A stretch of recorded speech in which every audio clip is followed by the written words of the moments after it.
welcome to the Transfer Exchange. I'm your host, Kieran Stewart, and Merry Christmas to everyone.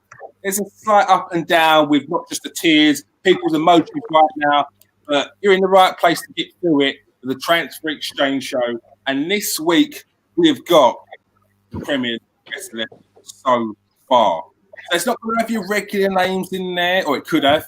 There could be a few surprises in there in store. So yeah, but before we get into that, I'm going to say hello to my panel for today. We're starting off with Jerome next to me. How you doing, Jerome? Yeah, good, thanks. My head's nice and warm tonight. For a change.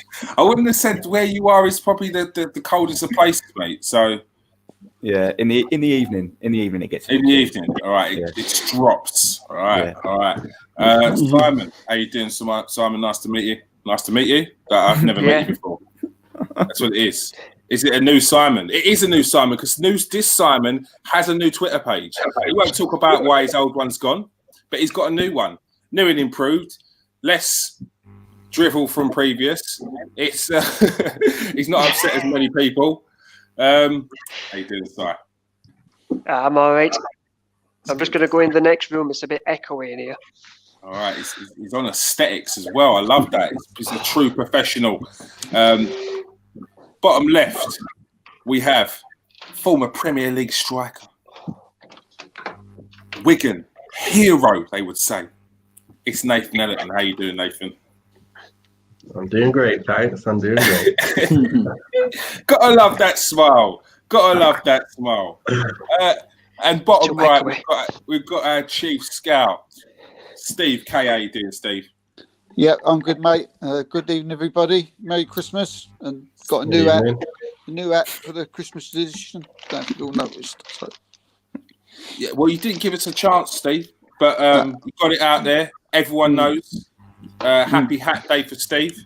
Mm-hmm. And Steve, just want to let you know, like we got the rules settled before, didn't we? Yeah, just the rules of this before I get any sort of messages from solicitors saying that I've broken rules. Yeah. He's not even going to answer. He's still hurt from the last time we did. Yeah. Well, you cheated last time, so. No, I didn't cheat. I just turned up beforehand, and people were telling me the rules, so I just adapted. All right, but first and foremost, before we get onto the best 11 so far in the Premier League, we're gonna go to Nathan. There's a reason why I came with a smile today, because Man United absolutely trounced Leeds. But before that, they played Sheffield United on a Thursday. Let's start with the Sheffield United game. How did you get on? And there was a little early scare in that one as well, wasn't there? As usual, United is a scare, and it always happens away from home. We obviously conceded again, as usual. And as usual, we came back into the game and actually bossed the game. They played right into our hands. I think, obviously, Ollie got it right again. Obviously, Henderson's come in and had a little bit of a howler, but apart from that, he had a really solid game. So I was happy with him anyway. The boys just played their stuff. Rashford is back at it again. The thing is with Rashford, he needs games upon games to then get that groove. Once he's in that groove, he's unbelievable. When he's out of the groove, he's just not great at all. And then that's why you get such a contrasting game. It reminds me a bit of myself when I used to play pre-season. Used to come in pre-season, be nowhere near good enough to kick a ball, you'd think. And then after a couple games, I'll be right on it and then killing it and scoring goals for fun. So that's exactly how Rashford is. He was playing really well. Bruno, as usual. But Pogba, he came in and they said that you can't play Matic, Pogba and Bruno together again. Well, he did that game and we totally bossed it. And, Pogba played how he should play. When he's got time on the ball, that's what, you can't leave a player like that with time on the ball. He's going to just hurt you. So we did really well. He was awesome yesterday, wasn't it? On Thursday, wasn't he? Bossed the midfield, got an assist. It was a couple of assists, weren't it?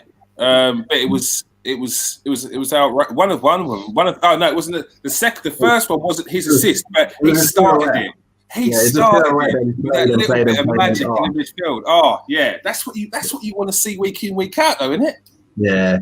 To be fair, that's what exactly. But every game's different, and I think Ole's got it fussed now exactly what he can do with the team players he's got now. Like I said before, he knows which two to play now. He's learning which two to play against different opposition.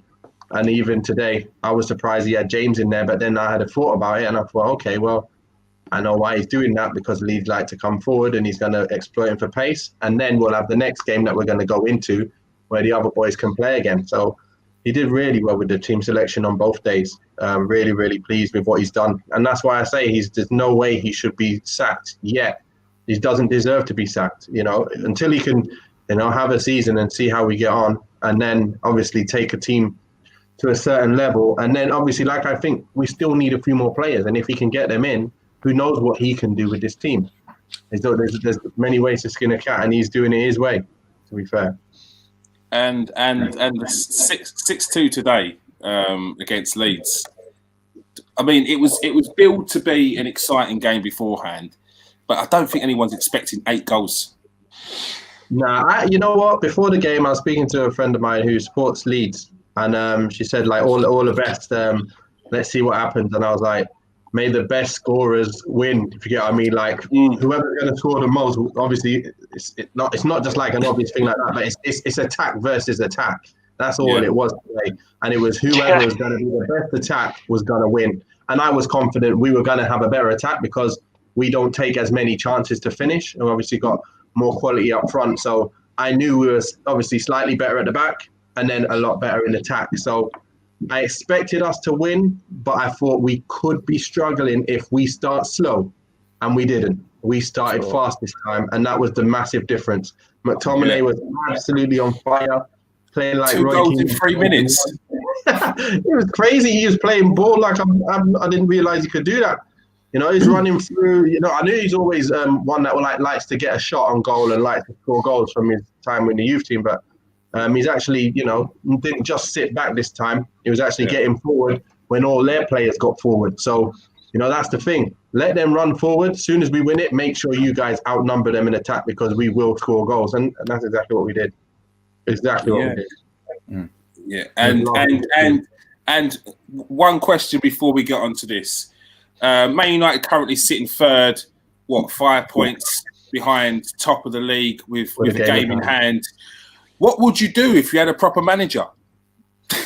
No, I'm telling you now, the way we are right now, there's not much you can do different.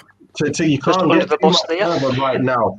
And until we bring in the players that we need, then Solskjaer will get us to a certain level, which we will see, and then there's a certain level above which you can get with that structure side of things. But right now, like I said, from when he's come in, it's not fair to say that he's not done a good job. He's done a great job with what he's had and where we've come. He's done a great job. Everyone's got to say there's progress. There's got to be progress. There's definitely progress. There's definitely progress. Not only has he added, he's stabilised the team. It looks like he's starting to rebuild and take it in the right direction. And I think that's the minimum you can ask for someone who's come in the job, which is a massive job. And we've got 10 days till Diallo gets himself in here as well. So that'll be another nice winger who we're going to see come and flourish. I think he'll get some minutes here and there, and then he'll get in the team more and more. And that's going to be exciting because he's one that loves to dribble with the ball. And he's like a Messi. If you've seen him, he's like a Messi type player. Just the same style of football. It's an Nathan, I have seen him. I've followed this kid closely because he was touted. He was linked up with Arsenal at the start of last season. So I've been following him, and he's a serious talent. I mean, he was far too good for the youth level. For the under 23s at Atalanta, he was just taking the mick out of people, just dropping the shoulder, step overs all over. He just used to run the show. So I'm excited to see what he can do in the Premier League, and I hope, just for football, that that he can carry on his development and become sort of live up to what is expected of him. So yeah, good things for Man United. Right Can now, I just say the grass ain't always greener. You know, when you get the new manager in and the new manager out, as a lot of clubs have in the Premier League found out. So you know, don't be too. You know, Nathan's right. I mean, I've never thought he should be sacked. You know, but you know, don't be too sort of. You know, too quick to give. You know, to say get the boot, get out, because you know you get another one in, and you could go right back to where you started from, or even worse. Oh well, as Arsenal fans, we've gone back to like 1980, 1982 or whatever it is, mate. It's not a good time at the moment for Arsenal fans. I mean, as we know, people were standing outside the Emirates with pitchforks and lanterns 2 years before Wenger got the sack, and then the same things happened last year under Emery. And I mean, look, I weren't Emery's biggest fan, but yeah, it's sometimes it's just about time rather than sort of getting all the results at the same time. I wasn't talking about the manager, by the way. Manager. I wasn't. That wasn't what I was talking about. No, I was. I was. Yeah, you are. I've made that very clear. All right. So let's get to it. The Premier League team of the year so far. All right, we're going to go around. We're even going to look into the comment section, see what you guys think, and then put together the best team. Sure, it's going to be a bit of a debate. Everyone has their opinions, and it'd be interesting to see what some of people's choices are. All right. What we got? Oh, look at this. Oh, you all right? Call the cover. Hey, it actually worked. Very good. All right.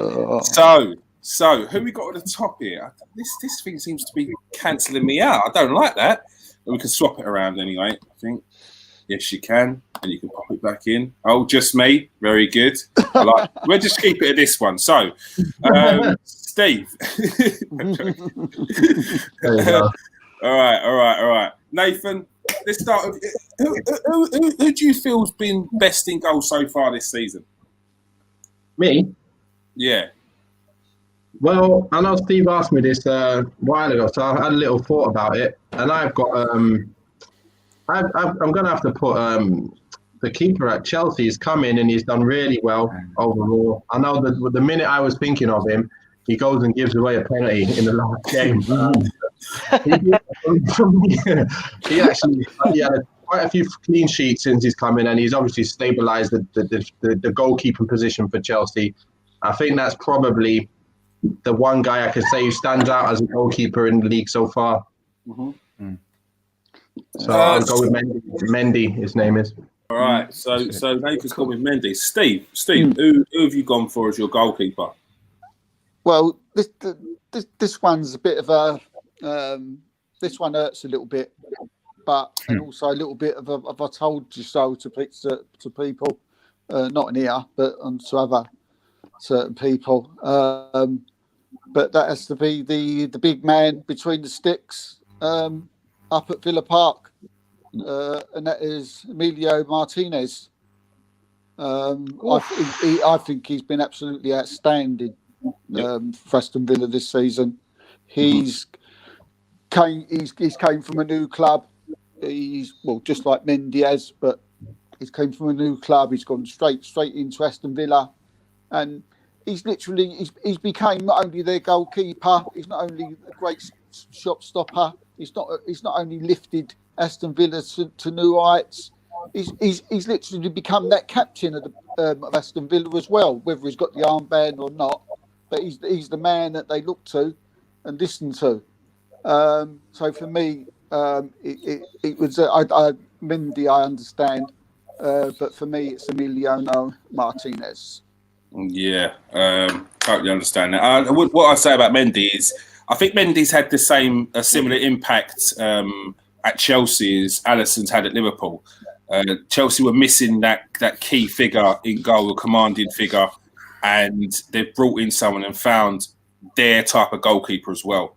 And yeah, he's not the best with his feet, but Chelsea weren't looking for a goalkeeper that was there to play out the back on a regular basis. Like you've got a deep line midfielder in there. They wanted a goalkeeper, and they've got that. So yeah, it's good choice. But yeah, I see why you went for Mendy. Simon, who have you gone for? I went for Sheffield United's goalkeeper. No, I'm joking. No, I went for Nick Pope. Okay. I think he's done really well. His stats this year as well. His stats is better than any England goalkeeper at the minute so far. Obviously, Henderson's not had many games with Man United, but Nick Pope's definitely up there. Yeah, commanding, organises area with defenders, comes out for corners, fantastic at playing out from back, brilliant shot stopper. I think he's 4th in the Premier League for shot stopping. So that's pretty impressive, to be honest, because with Burnley, I think they've scored less goals, I think it is, than anyone in Premier League this season, I think. Could be us, actually, I don't know. I'm sure last time I saw it, Burnley were down there. Yeah, and they've been peppered with shots as well. They didn't have a good start to the season, and Nick Pope's been one of their standout players. No, he's been very good. Jerome, so you've gone for a go. It's going to be a close one, this, isn't it, for the keeper? Three different choices so far. Three good choices. Yeah, for me, it's out of Mendy and Martinez. I think I'm going to go for Mendy. I think he's had such a big impact there, and he's obviously come from a new league. He didn't have really massive shoes to fill, did he? Considering the poor form of Kepa. But what are you saying, Jerome? But it's not even. They could have got a new keeper in Chelsea that might have been battling with Kepa, and he might have been a little bit ahead of Kepa. But this guy is he's so far ahead of him now. He's just come in straight away, hit the ground running. Yeah. He looks the part as well, especially for the Premier League. He's massive, isn't he, Mendy? So I think he will get my vote for the keeper. Yeah, and I think with Mendy as well. I think Kepa had the idea that he was gonna be challenging for the goalkeeper spot, and I think within about 2 weeks of seeing Mendy, he was like, you know what, I need to go and find another team. He just must have seen him at training, seen his presence in around the team, seen how much he's sort of settled in well, and just thought, I'm not getting my spot back. Yeah. All right. It's a tight one. Currently, it's Mendy with 2, Nick Pope, and Emi Martinez with 1. My choice was Emi Martinez. Very much similar to what Steve has said, in the same sort of light that Nathan was saying before with regards to the impact he's had in the team. I agree with Steve with regards to the goalkeeper choice. It's for me with goalkeepers, it's very much it's little things. You're talking about the difference between the presence in area, the difference between collecting the ball in the air, commanding of area. And Emi Martinez, a bit like Mendy, ticks all them boxes. Emi Martinez is actually in the Premier League is the best at claiming balls in the air from corners, crosses. And it shows at the other end where he's probably one of the lowest down in the table for punches as well. So it shows that he collects the ball and he stops that danger and puts his defenders at ease. And that's made a big difference for an Aston Villa team who are one of the lowest conceding in the Premier League as well, along with Martinez being one of the lowest conceded, and his shots save ratios one of the best in the league as well. I'm head judge on this. So no, you're picking yours, man. I'm going to overrule you. I am. But if it wasn't down to the fact that stat-wise, goals conceded, I would have gone for Mendy. But Aston Villa have got a better conceded less goals than Chelsea. So and they're not as good as Chelsea. So for me, it's got to be Emilio Martinez in there.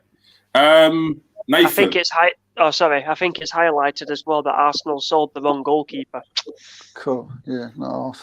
Look, it sounds harsh and it's small margins. And if you look at the players of the season last year, when they've got nominations for the team of the year, Bert Leno's in that team of the year nominations for good reason, because he was outstanding last season for Arsenal and kept Arsenal in positions and kept Arsenal in games which they didn't deserve to be in, if I'm honest.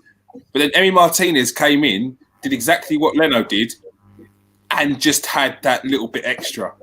He had that presence, and for me, from what I'm seeing now, he's better with his footwork. So, which I didn't think was the case. I thought that Leno was better with his feet, but the building out and playing from the back is a lot more fluid and a lot faster when it was with Emilio Martinez. But we'll move on from that. Left back, Nathan. Who did you have at left back? I chose Reguilon, to be fair. He's Tottenham have been doing really well. He's looked up right at home as soon as he's come in. He's getting up and down that left side. I can see why United were linked with him. And then I can see why, obviously, Jose went and took him. So, that left foot is really good. He's got a lot of energy. So, and obviously Tottenham are right up there near the top for a reason, because they've been defending really well and counter-attacking everyone. So I thought about them and I thought, you know what? Reguilon's been probably the best left back so far this season. Yeah, he's been very good. It's been a massive difference for Tottenham. Very, very good attacking. It was just a constant danger when Arsenal were playing him. So, or even though they weren't a constant danger, but he's a big threat. Steve, who'd you got at left back? Well, this is someone a couple of months ago we would have never dreamed of putting in at left back, because we sort of put him down in quite a few times, but I have to put in Ben Shillwell, because he's came in at Chelsea, and when I've seen them play, he don't put a foot wrong.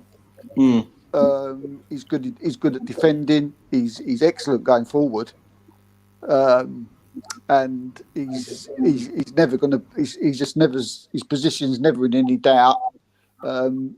We when he was at Leicester, we heard a few things about him. Would he be good enough to play for someone like Chelsea? We all sort of made a bit of a joke about it, but no, I just think he's came from Leicester. He's slotted himself in at left back, and I'm he could easily be a left back at a title-winning club. So yeah, Ben Chilwell. Yeah, I think what it was previously with Ben Chilwell for me, it weren't so much whether Ben Chilwell was good enough to go Chelsea. It was more is Ben Chilwell worth 80 million, which is what he was being touted at the time. And that still wouldn't be the case for me, because there's not many left backs in the world that are even close to be worth 80 million, especially in the current climate that we're in. But that one thing I've spoken about before is Ben Chilwell at Leicester was a bit when he first started. Got called up to the England team, and then from there he's steadily progressed and got better. And it seems like Ben Chilwell needs to be playing with better players to be better, and he will stand out more. He'll up his game. So yeah, it's not a bad choice there, Ben Chilwell. I think I had him on my short list as well. Simon, who did you have at left back? Robertson. Okay, we've got a Robertson in the comment section as well. Obviously, why'd you pick Robertson, sir? Because all the left backs in the Premier League, none come close to him. Yeah. Even when Liverpool have not been at the best this season, he's still pulled out unbelievable had games and unbelievable stats in games as well. And it's in the Liverpool team that's underperforming. And now you saw them this weekend dispatch Crystal Palace 7-0. He was a big part of that. Yeah. No. I mean, even though it looks like Liverpool may be not as firing on all cylinders because they lost a couple of star players, they're still phenomenal. They're still absolutely unreal, smashing 7 past Crystal Palace. Jerome, who you gone for at left back? You know what? He is the obvious choice, but I have gone with him, Robertson. Mm-hmm. He hasn't missed 1 minute of Premier League football so far this season.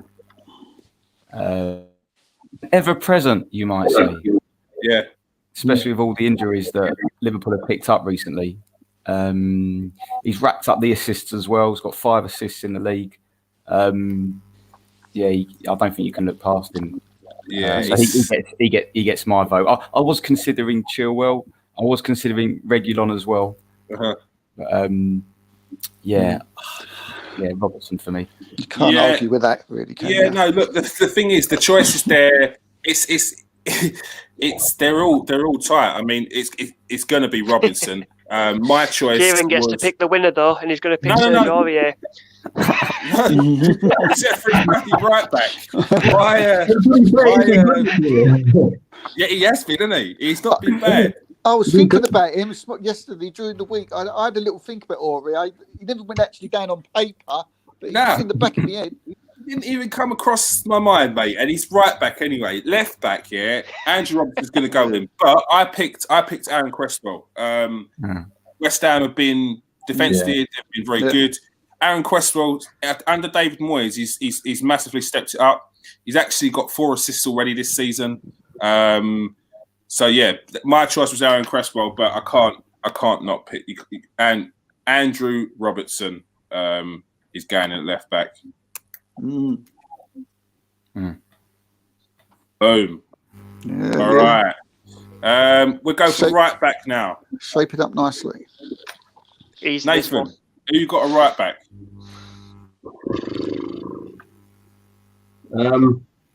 Go on, you guys. You can go first. I need to... You know what?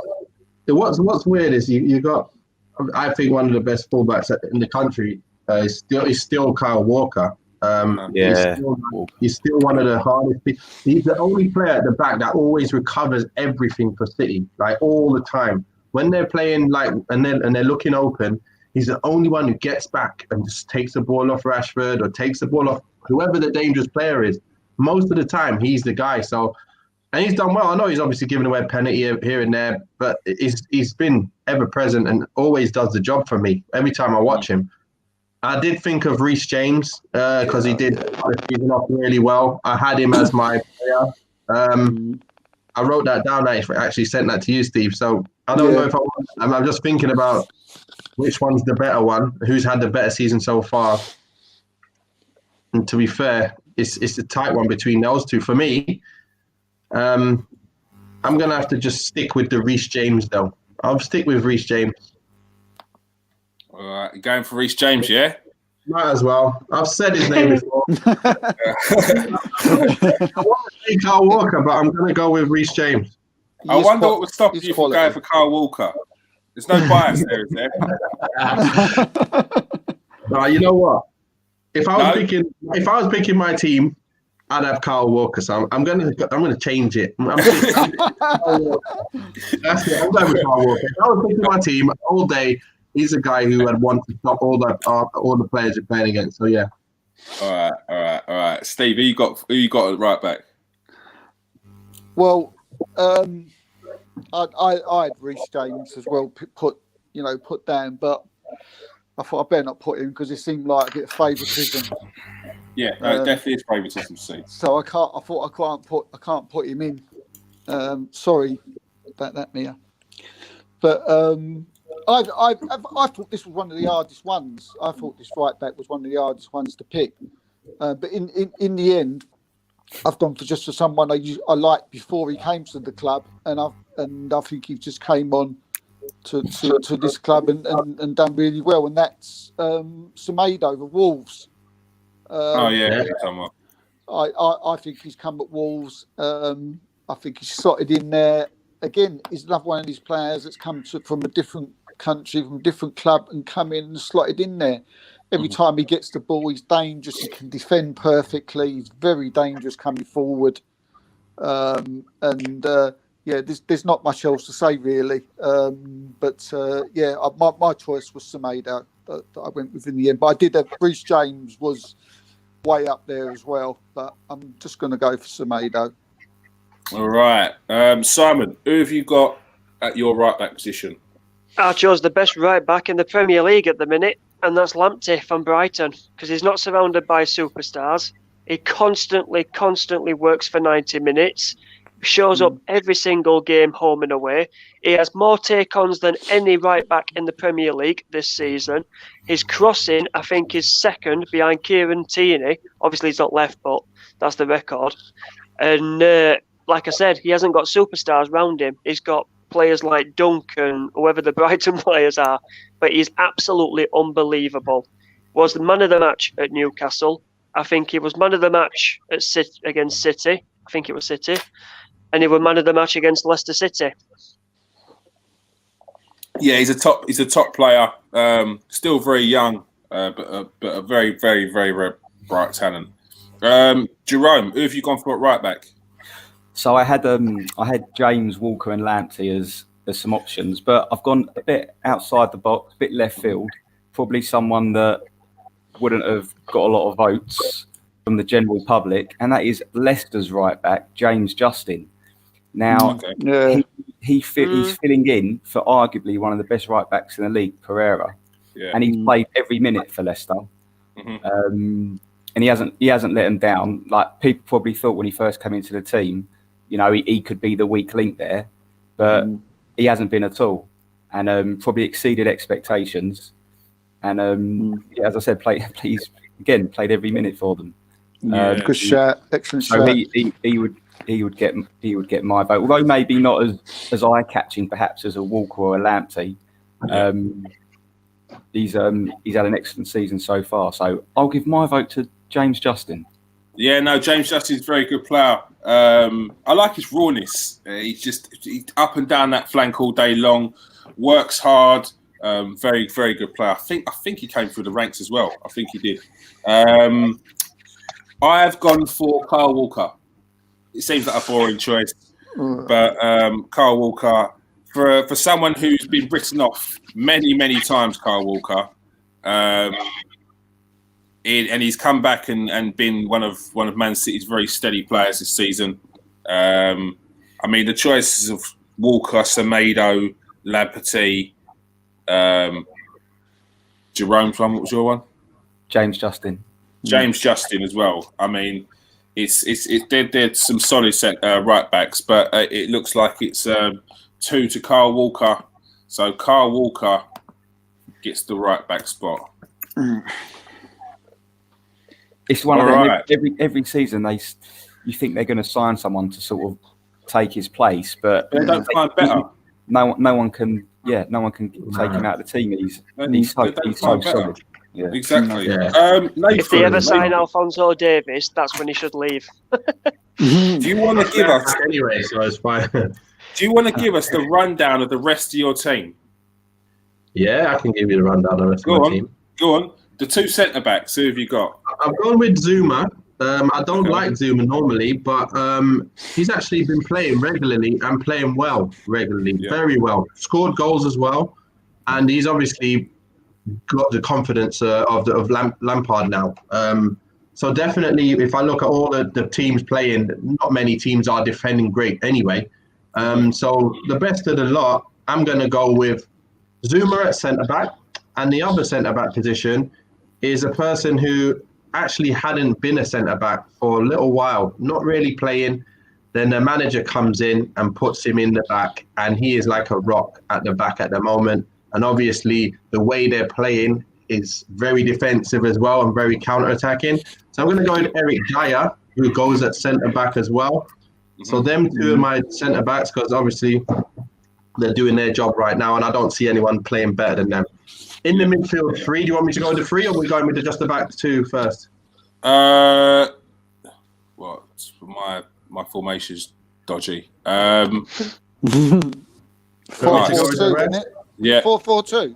Yep. Hold on. Is it 4-4-2 now? You've got 4-3-3. It doesn't matter what kind of midfielder it is, does it? It does be a right winger. Wingers. Don't worry. We'll be going around the Premier League. Yeah. Yeah, it's fine. Okay. So we got me just back the rest of the whole team. You want me to show you? Or? Yeah. If you got shoot, have you got. Oh yeah. Time's running out for me as well. Okay. Right. So for me, I've gone with Grealish, who's had a great start to the season. I've gone with Bruno, obviously, absolutely on fire, goal scoring machine. And actually, the central defensive midfielder at Tottenham, he's done really, really well. Højbjerg. And Ndombele. Ndombele's been looking good. So he's been looking really good in there. But that was my 3 in the middle, so I don't know. Then up front, I've gone for Calvert-Lewin, who's been, as you know, scoring goals for fun. Yeah. Harry Kane, he's been playing very, very well. And Son has been killing it as usual. So they're the front 3. I know it's like usual teams, but they are the better of the lot, to be fair. For me, but there's a reason why these players always end up being in the Premier League Team of the Year and the fantasy football team winners, because they're consistent and the best. So yeah. Son's been firing. Kane's obviously firing. Calvert-Lewin started off really well, like a house on fire, and then he's kept going. He hasn't stopped either. Like he scored yesterday against you guys, well, didn't he? So he's cheers, mate. He's killing it. So, that's my team. Sorry. Yeah, thanks for reminding me. It's still sore. Still very sore, like open wound kind of sore. But it's all right, because we're used to it now. Wait a minute, Nathan. Does that mean you haven't put any Arsenal players in it? No. Oh, sorry. Stone the Crows. I couldn't make it. I was, you know what? First sub. The first sub, yeah? The first sub. Xhaka in there. Yeah. hey, on that note, you've been evicted. We have a new spot on the transfer exchange. You're not allowed to troll us. Sorry, guys. All right. Let's get back to this. Nathan, thank you very much for coming on. Thank you for giving us your team of the season so far and the rundown on the Man United team. Try to be a bit nicer to us now, because we started off all right, yeah, but now we're starting to get a bit more fragile as weeks and weeks go on. Like, can you not see us? The tears running down my eyes. All right. Thank you very much. Feel your pain, guys. Cheers, Nathan. All right. Thanks, See you guys. Speak soon. Don't, mate. All right. Let's get back to business. Boom. Oh, I can't lie, boys. I do like this view, but that's not fair on you lot. I like that one. I prefer it. All right. Where we at? Centre back pairing. We're going to start off with you, Steve. What we got? Centre back. Oh, we're sticking to 4-4-2. Yes. I had 4-3-3. The thing is, it don't matter, yeah, because your 4-3-3s. Generally, you can just switch it around. The Premier League, if we're going by the Premier League Fantasy Football League, we've got players like Son, Salah as midfielders because they're wingers. Do you know what I mean? So just play it as that. If you got Son or Salah as your wingers, they'd be high wingers. We have them as the right mid and left mid. Doesn't matter. We're still going to get him in the team. It's all right. All right. So who you got? Who you got centre back, Steve? First one, probably out of the whole of the 11, is the only one where I think is a bit of a no-brainer, and that's Zuma. I mean, he's been unbelievable this season, and you heard what Nathan said just before he left us. He's been a rock for Chelsea this season. He comes up from corners, he scores goals. I don't know where this newfound ability has come from. I think it's got a little bit to do with Silva. I think it's got a little bit to do with Silva. I feel like he might have added that little bit of, I don't know, either it's training or whether it's on the pitch and they're playing together and he's remembering stuff. But he's matured so much since his time at Everton and Stoke. He's a different player. Yeah. The second one, I did have a few written down, and one was Silva, but it was looking too much like a Chelsea back four. So I'm trying to miss it around a little bit. In the end, I've gone for Ruben Diaz of Manchester City. Again, an absolute those two at the back. If you had those two, can you imagine having those two as your centre backs? I mean, and again, he's came in and he's just taken that. We was talking a little while ago about Man City, wasn't we? And we were saying about someone who's got that captain ability, a leadership ability. Well, this geezer certainly has got all that, and he would be my other centre back next to Zuma. So yeah, my two centre backs, Zuma at Chelsea and Diaz at Man City. Yeah, it's not a bad centre back pairing. Can't lie, they're on my shortlist. Simon, who you got as your centre back pairing?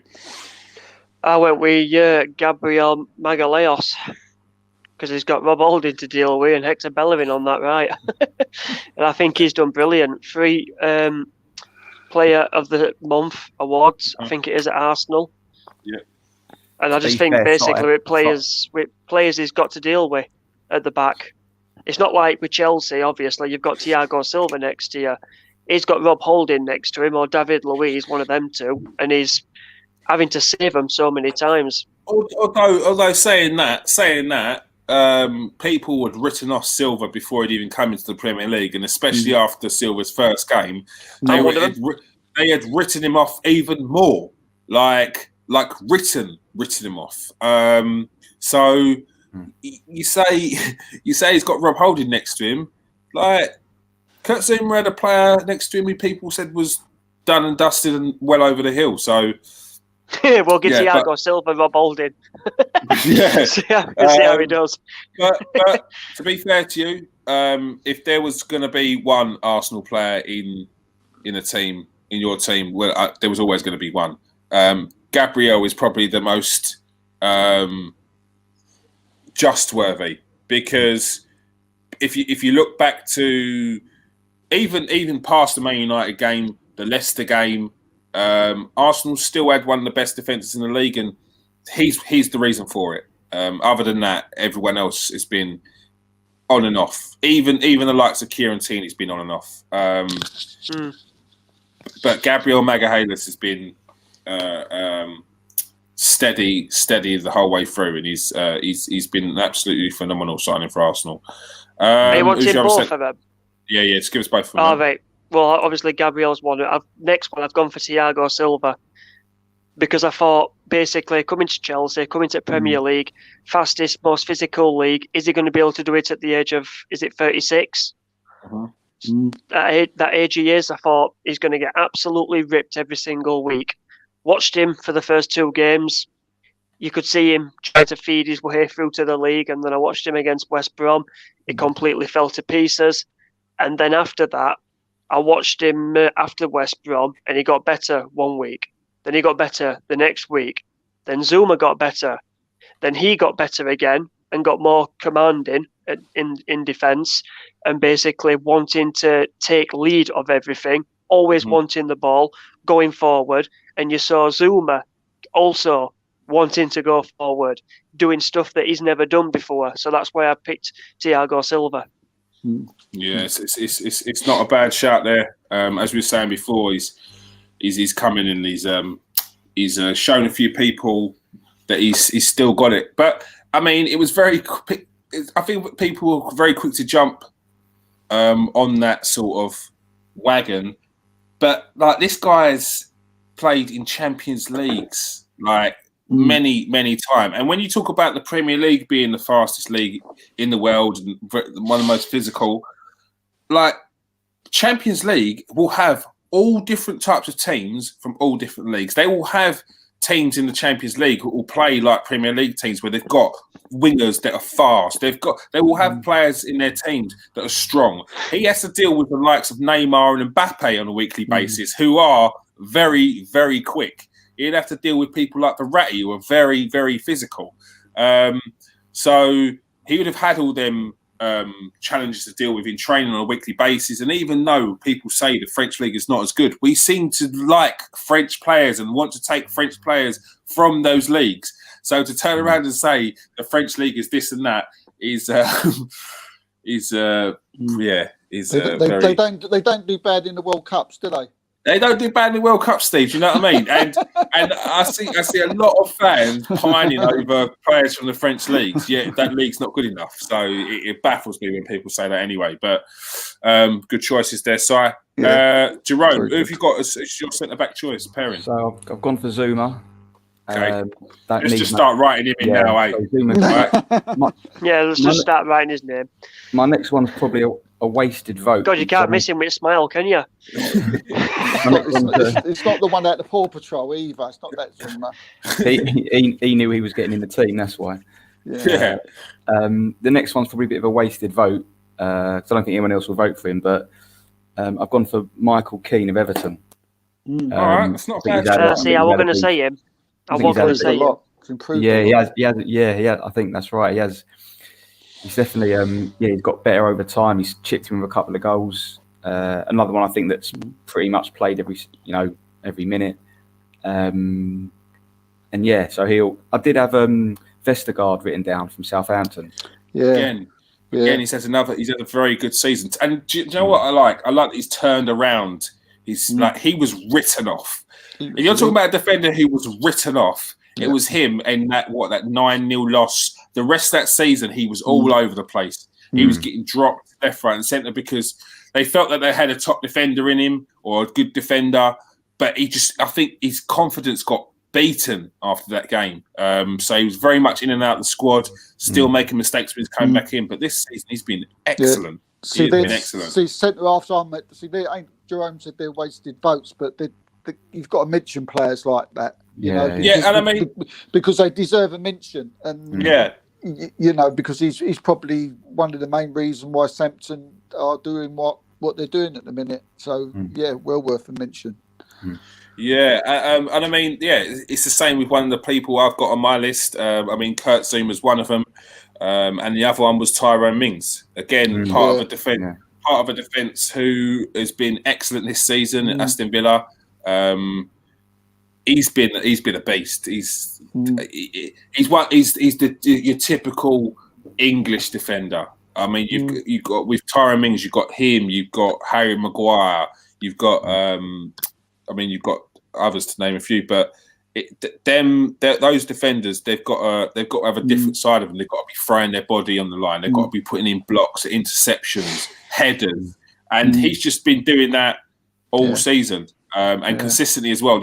One thing I've always been critical of Tyrone Mings in his game is his concentration. He seems to switch off in games, but this season he's been very, very astute in the majority of games that he's played. So he seems to have sort of got that on lock at the moment. But it remains to be seen. And he is one of the top.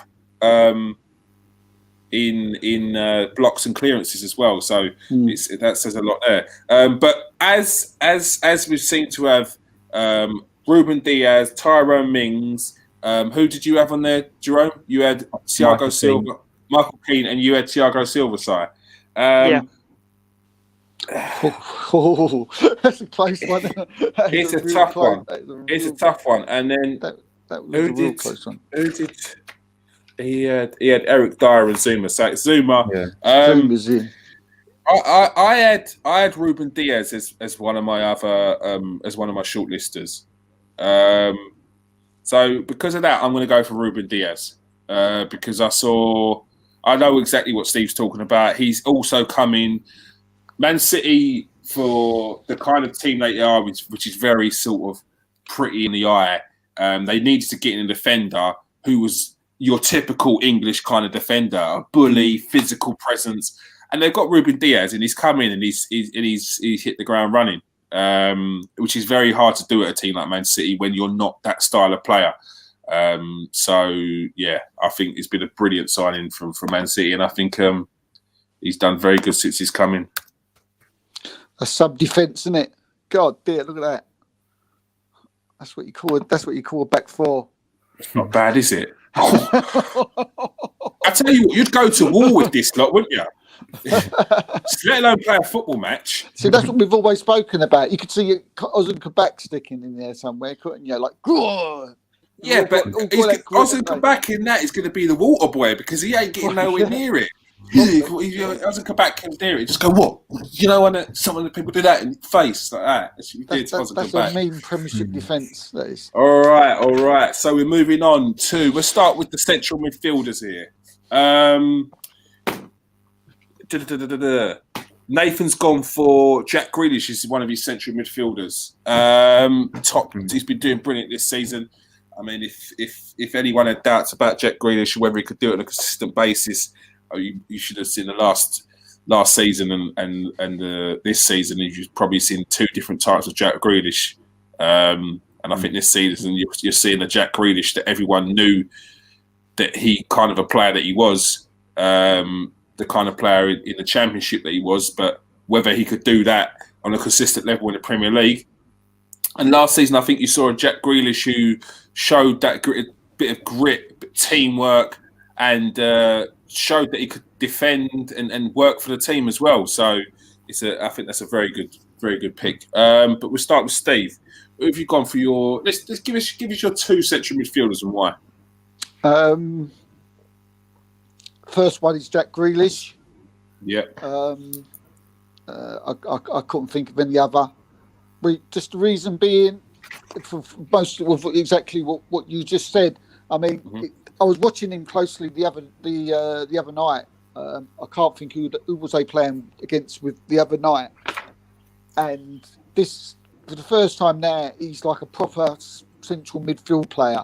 He's built out. He looks like he's put on an extra stone. Where before I always thought he looks a little bit weedy, but now he used to get knocks off the ball a lot. He doesn't get knocks off the ball no more. You know, he's not as much as what he did anyway. He's strong. He's strong in his running. Again, he's just he's one of them players now. Where was saying before, I can't see him playing for a top six, top four club. At this moment in time, I can now. I can see the way he's playing now, playing for a top six or a top four club. So Jack Grealish, and my other one was Højbjerg of Spurs. There's a lot bigger names you could put in there. There's the obvious names, but I wanted to go for someone who's just come into a club who's hit the ground running, because I think that's what get when you're picking your team of the season so far. I think if you can put players in like that, I think that's the way to go. So Højbjerg's gone in. He's strong and tough. He's got that mean streak about him. He's showing that form he had at Bayern Munich and when he was at top form at Southampton. So two central midfield players, Jack Grealish and Pierre Højbjerg. Yeah, I mean, they're not bad pairing there. Steve's going for the actual defensive, one attacking. Very good. He's looking to roll his team out next week. Exactly. Simon, he's got balance. Simon, who you got in your central midfield pairings? I went for what do you call it? Bloody hell? Mohamed I went for Mesut Ozil and Donny van der Beek. One is absolutely smashing it on Fortnite, and the other one's warming a seat up brilliant. Who you gone for, Si? No, that is my midfield. Wow. No, my midfield was Jack Grealish and Ross Barkley, because they were absolutely unplayable with Aston Villa. Unplayable. They knew where each other were on the pitch. They single-handedly destroyed Liverpool. Absolutely destroyed Liverpool on their own. And then with Ross Barkley, you can see with Chelsea, he didn't get much of freedom in midfield to do whatever he wanted. At Villa, he's got that. And he's took his chance. I know he's got injured, but you can see what happened with Villa in midfield when he did get injured. Jack Grealish has missed him massively. Yeah. Because they've got no one to fill that hole. So they're waiting for him to get back, and you'll start seeing Villa again start winning games that they shouldn't be winning. They should not be winning. Yeah. Is it John McGinn, Jack Grealish and Ross Barkley. It's not a bad central midfield three, is it? Just three hard-working, literally just. But then workers. you've still got. I mean, John McGinn can smash a goal as well. But then you've still got the sort of guile and the swagger of Ross Barkley and Jack Grealish in that team as well. Two good players. Jerome, who have you gone for in a central midfield pairing? So my two are Grealish and Fernandez. Special mention to special mention to Ward-Prowse of Southampton. Oh yes, he's had a decent season so far, but I can't look past Grealish and Fernandez. Højbjerg, if you're going to play like a defensive midfielder, he's probably been the best of those. But for all intents and purposes, this time I've chosen Grealish and Fernandez. Yeah.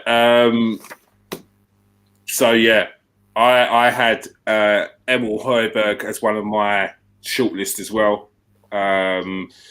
But I can't not pick Bruno Fernandez. 7 goals, 4 assists this season.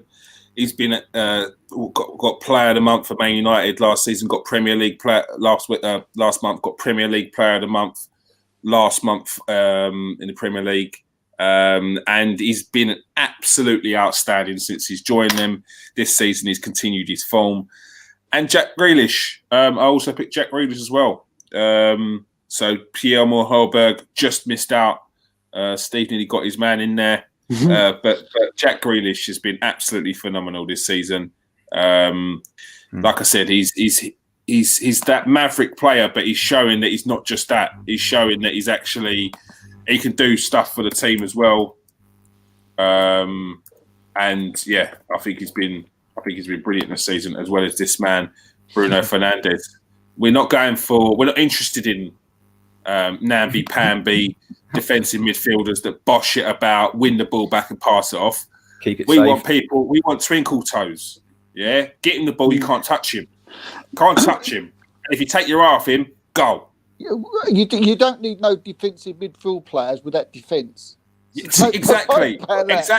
If you kick the ball at that defence, the ball just stops and screams and then goes the other way, mate. They don't want none of it. All right, let's start off with the left midfielder. Remember, we're going by the Premier League formations where they play. So if you've got a high winger, if you've got a Salah, if you've got a Song, they can be your left wingers and right wingers, as they would be in the Premier League official fantasy Premier League team, as we're not playing a three up top where you would have the high wingers.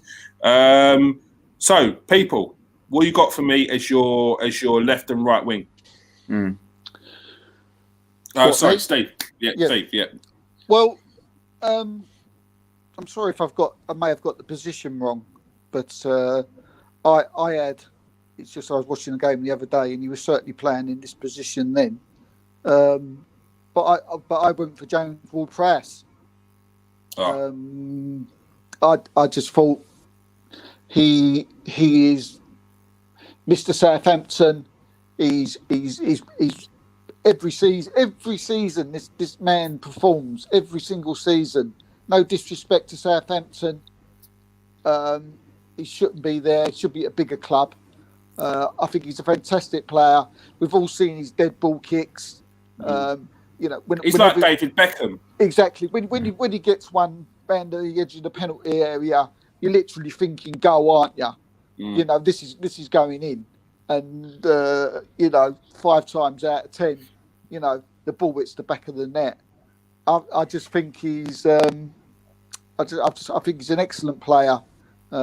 Southampton are going to do well to keep hold of him in the next 2 windows, but certainly for me, James Ward-Prowse has been excellent so far, and should be in this team.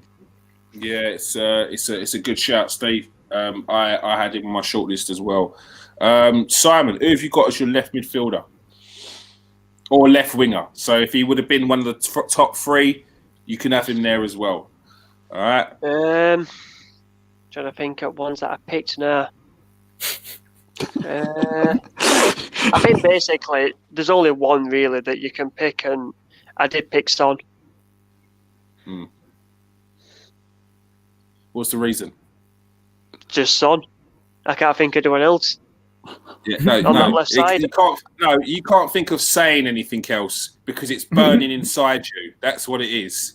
It's No, I like, literally yes, can't think of any acid other left reflux winger. right now is burning my chest. I could easily roll out Sadio Mane. I could easily roll out other names like that, but they've not really done notes. I mean, Son has been phenomenal, like he has every season. So it's not a bad pick at all. In fact, he's underrated. I know it sounds weird to say, but it's like he's underrated. Do you know what it is? Because everyone keeps going on about Kane all the time, and rightly so. But Son for me doesn't get half the credit of what he should do. The guy's absolutely unbelievable. Yeah, I've had this conversation with many people, and I've said if I was Real Madrid, I'd buy Son. If I was any team in the world, I'd go and buy Son. Yeah, he's world class, and people are like, and they can't say he's not, but they always go, and it's like, what? Why wouldn't you buy Son? Like his work rate, his goals, his assists. Yeah, he is everything that an attacking forward, winger, striker. He can play any of them positions, and I think he's one of the best players in the Prem. Like he has everything. Yeah, it's not as good as James Ward-Prowse. No. Jerome, who have you gone for in that left wing position? Yeah, I've gone with Son as well. He's already into double figures. He's scored more than Harry Kane so far. When your team play against him and he picks up the ball, you're on edge, aren't you? Yeah, you're on edge, mate. Yeah. So he's just been unreal this season so far. He scored 4 goals at Southampton early on in the season. Yeah, he's had an awesome start. So he's coming in from that left. He's just lethal. So he would get my vote. Yeah, and I have to say that he's my pick as well. I liked your pick as well, Steve. James Ward-Prowse. I think James Ward-Prowse is an excellent player. I think he's very underrated. I think he needs to move because sometimes you can get stagnant in your the clubs you're at and not progress as a player. I don't want James Ward-Prowse to be one of them players in a few years' time that never left the club and could he have been, should he have been, because he's been touted to go to Man United since he was like 19. He's dead ball. He's one of the best in the league. Quality player, and he's a leader as well. So very, very good player. But Son hands down gets in every single team, and he's been brilliant so far. Right midfield. Who have you got for right wing, Steve? Right. Again, it's probably this player probably won't go in the team. Okay. But again, I just think this season he's been absolutely quality. This bloke, it's someone that a lot of people probably won't even heard of.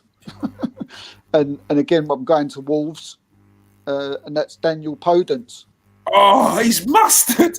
He's mustard. The guy is what you said. He's absolute mustard. He's mustard. I watched him. Was it yesterday? Who did they play yesterday? And he was just a constant phone. He was a pain, isn't he? He's a pain. Chelsea. And he scored. He scored as well. Chelsea. And 3 games. Yeah, he's just a constant thorn in the side, isn't he? Yeah, he deserved a mention. Do you know what I mean? No. He deserved a mention, even if he's not gonna go in. My team that I picked are a little bit sort of not the stars really, but I expect the players to be in. I don't expect any of mine to be in, even be forwards. But I just thought Daniel Podence. I just thought he's got no fear. He's got whoever he plays against, whether it's Liverpool, Chelsea, Man United, he don't care. Who you are. He does like a dive every now and then, and he does like a cheeky kick in people's ankles. But we all don't know. I ain't going to worry about that. But yeah, for me, again, it's another player who I've just been, the nuts, and as I say, he's this season so far, as you just said, Kieran, the guy's been absolute quality. And so for my right winger would have been Daniel Podence. I think that's a very good choice. It's almost making me second guess myself.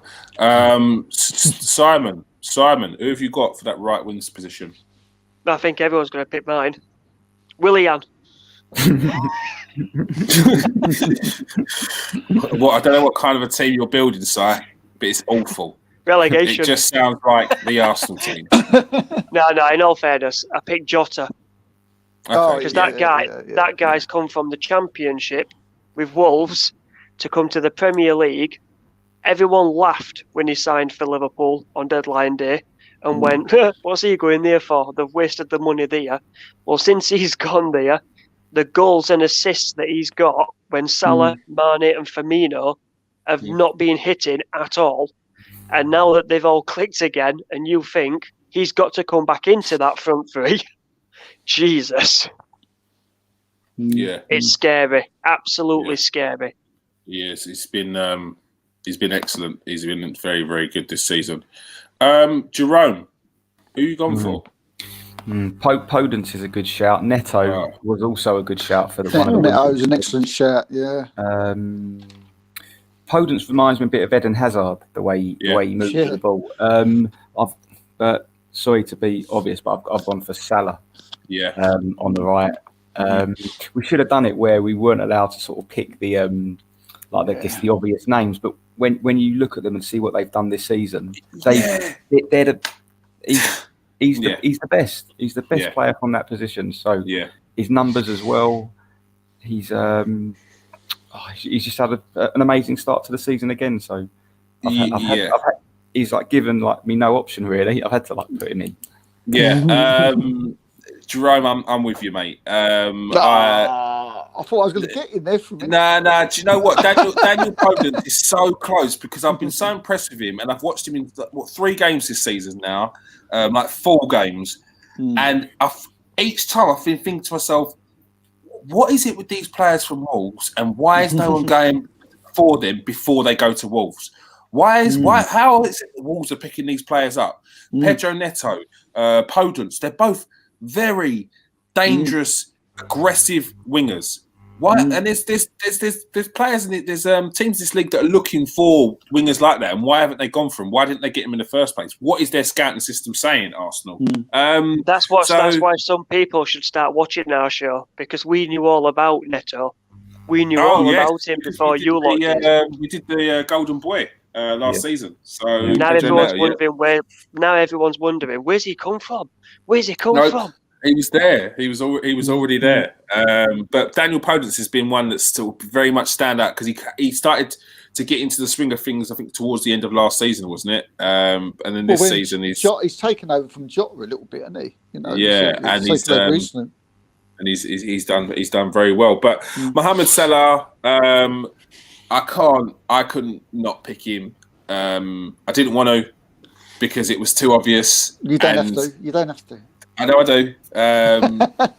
But for me, the thing that summed him up was there's been a lot of talk. I won't mention the names. There's been a lot of talk about strikers being left out. Why don't they get consistent runs? It's not fair on them. Rah, rah, rah. Mohamed Salah got dropped yesterday, and he was not happy. He come on with 10 minutes to go and scored 2 goals. Now, if there's one way of showing the manager that you're not happy about being dropped, it's by coming in and scoring. It's not sitting around moping around. And even if you're not moping around, it's not getting pats on the back from the fan base telling you that you should never have been dropped and it's not fair that you've been dropped, and it's about getting consistent runs. This is the man who's got a solid mental state, who wants to show the manager that he wants to play every game. And if you dare drop me, you're going to see what you're missing. So for me, it's Mohamed Salah. Since he's come into the Premier League, he's been absolutely unreal. His goal scoring as a winger, not off striker, as the winger, has been on a different level. Oh well, sorry, Daniel, I tried, mate. And you Foden, you was very close, mate. I can't lie, you was very, very close. But Mohamed Salah's stats this season I can't argue with that. A joke. They're a joke. Strikers. Let's do one at a time. Steve, who have you got? Aston Villa won 3-0. Thanks, Oliver. Aston Villa won 3-0. It looks like. Steve, who have you got for your first striker? Right, my first one.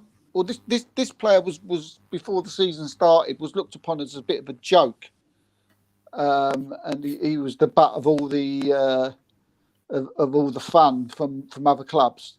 But he's actually turned into this season to be an absolutely one hell of a striker and been actually quite prolific.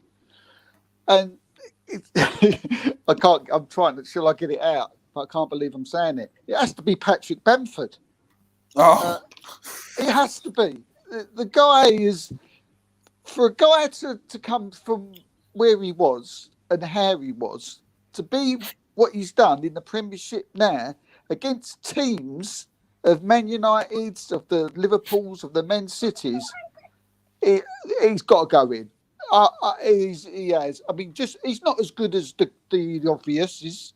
We all know all the obviouses are, but you know, if you're talking about on a deserving basis, which I know we're not. Yeah, by deserving you mean being the best. Yeah, that's not being that's the what best. we're talking about. That's if you've deserved, you've most improved. This is the best so far. Most improved. Yeah, see, I'm a nice man, and I'm thinking, Patrick, yeah, you deserve this, mate. You deserve the people on the Transfer Exchange show to put him in your team of the year. Look, we rate what you've done so far. So anyway, go on, actually, Steve, give us your second one. Give us your second one as well. Time's ticking. The second one is another one who's gone to a club, to a very difficult club. Who are in a very difficult situation, hit the ground running, and he's taken the number 9 shirt, and this number 9 shirt is probably the most hardest number 9 shirt to wear in the Premier League. And I've gone again, you know, it's a bit Bamford-ish. I've gone for Callum Wilson of Newcastle. Mm-hmm. Didn't see that one coming. Jesus. No, he's done very well. His stats are up there with Kane, Son, Vardy. He's up there with all of them. And I know he is because he's in my fantasy dream team. So yeah, that's about the only good player you've got in there, Steve. So that's how I know. That's how I know. But taking away from that, all that, knowing that he scores every week and he's the one that scores their goals, he has to wear that Malcolm McDonald number 9. Malcolm McDonald. As if it ain't Alan Shearer. Alan Shearer, Malcolm McDonald, whatever. I think he deserves to be. Yeah, Callum Wilson, and it's not just for the fact that he's one of my deserving ones. Like there's not like that. The fact he deserves. He actually deserves to be there. Look at him! I love it. I love how you're getting all the words in. Yeah, he's to work the hardest. He's the most undervalued. But to go to Newcastle, no one really likes him. Everyone hates him. To go to Newcastle. Yes, I get that. And take their number 9 shirt. Yes. And to literally be one of the top strikers in the Premier League. Yeah. That's something to be. That has to be mentioned anyway. And the fact that he was, a lot of people had written him off because of his injuries. So, and people thought a lot of people thought that Newcastle had made the wrong sign there. But so you got for Bamford, Callum Wilson, 2 good strikers, very good strikers. Simon, who have you gone for? Well, let's be honest, you're going to put Harry Kane in there. So I went for Patrick Bamford and I went for Ollie Watkins. Oh, Simon's trying to be strategic. See, that's what it's all about. This is what I like to see. Ollie Watkins. He's going to put Kane in there, isn't he? Let's be honest. So that's what I picked. Yeah, go for it.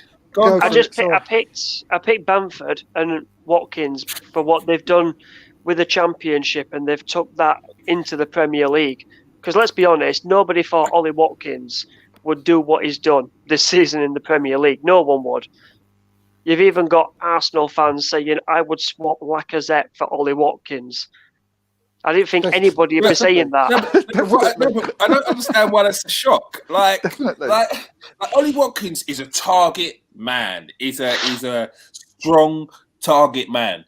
And Lacazette ain't. And if Arsenal are looking at playing the formation, the system they want to play, Lacazette ain't the guy to be sitting there holding the ball up and bringing other players into the game. He's a pop and run kind of guy, and that ain't what Arsenal are looking for at the moment. Go. So Ollie Watkins. Ollie Watkins and Bamford. Bamford's got 2 in there. Like, hey, serious, yeah? Like, let's get serious, Jerome, because I know you've been one of the smarter ones in this so far, yeah? Let's get serious. Some serious names, yeah? Jerome, some serious names. Who you got? Who's your strikers? Right, so the 2 for me are Vardy and Calvert-Lewin. Oh, my God. No good. Should I say something else? No, go for it, mate. It's your choice. Your choice. I was thinking of Kane, but Vardy, he scored more goals than Kane. Same with Calvert-Lewin. So yeah, I'll pick those 2. Thank you very much. All right. Well, my 2 picks were Dominic Calvert-Lewin, because Dominic Calvert-Lewin's been fucking excellent this season. Sorry about my language, but he's been brilliant. Dominic Cavanaugh is a player that was lauded as a youth player, how good he was, along with like the likes of Dominic Solanke. And I just never saw it. I never saw what it was about him. He looked like a half-decent target man that didn't really score goals. He had decent work rate, but that was it. But since Ancelotti has come in, and one thing I have heard is a fact that Ancelotti just said, you are a top player, but you don't shoot enough. And since then, he just shoots more. He's just in and around the box in the right areas more. It's almost as if Ancelotti has flicked the switch on his predatory sort of attributes, and he's been excellent. And my other one is obviously Harry Kane. I could not put him in. Geezer's got 9 goals and 10 assists so far this season. And if you're contributing 19 goals from a striker's position this early in the season, I mean, it's hard not to pick him. But obviously, Patrick Bamford gets the nod. Yes, we won. Well done, Si. He's not even on. He is, of course he is. Go on, this is decent.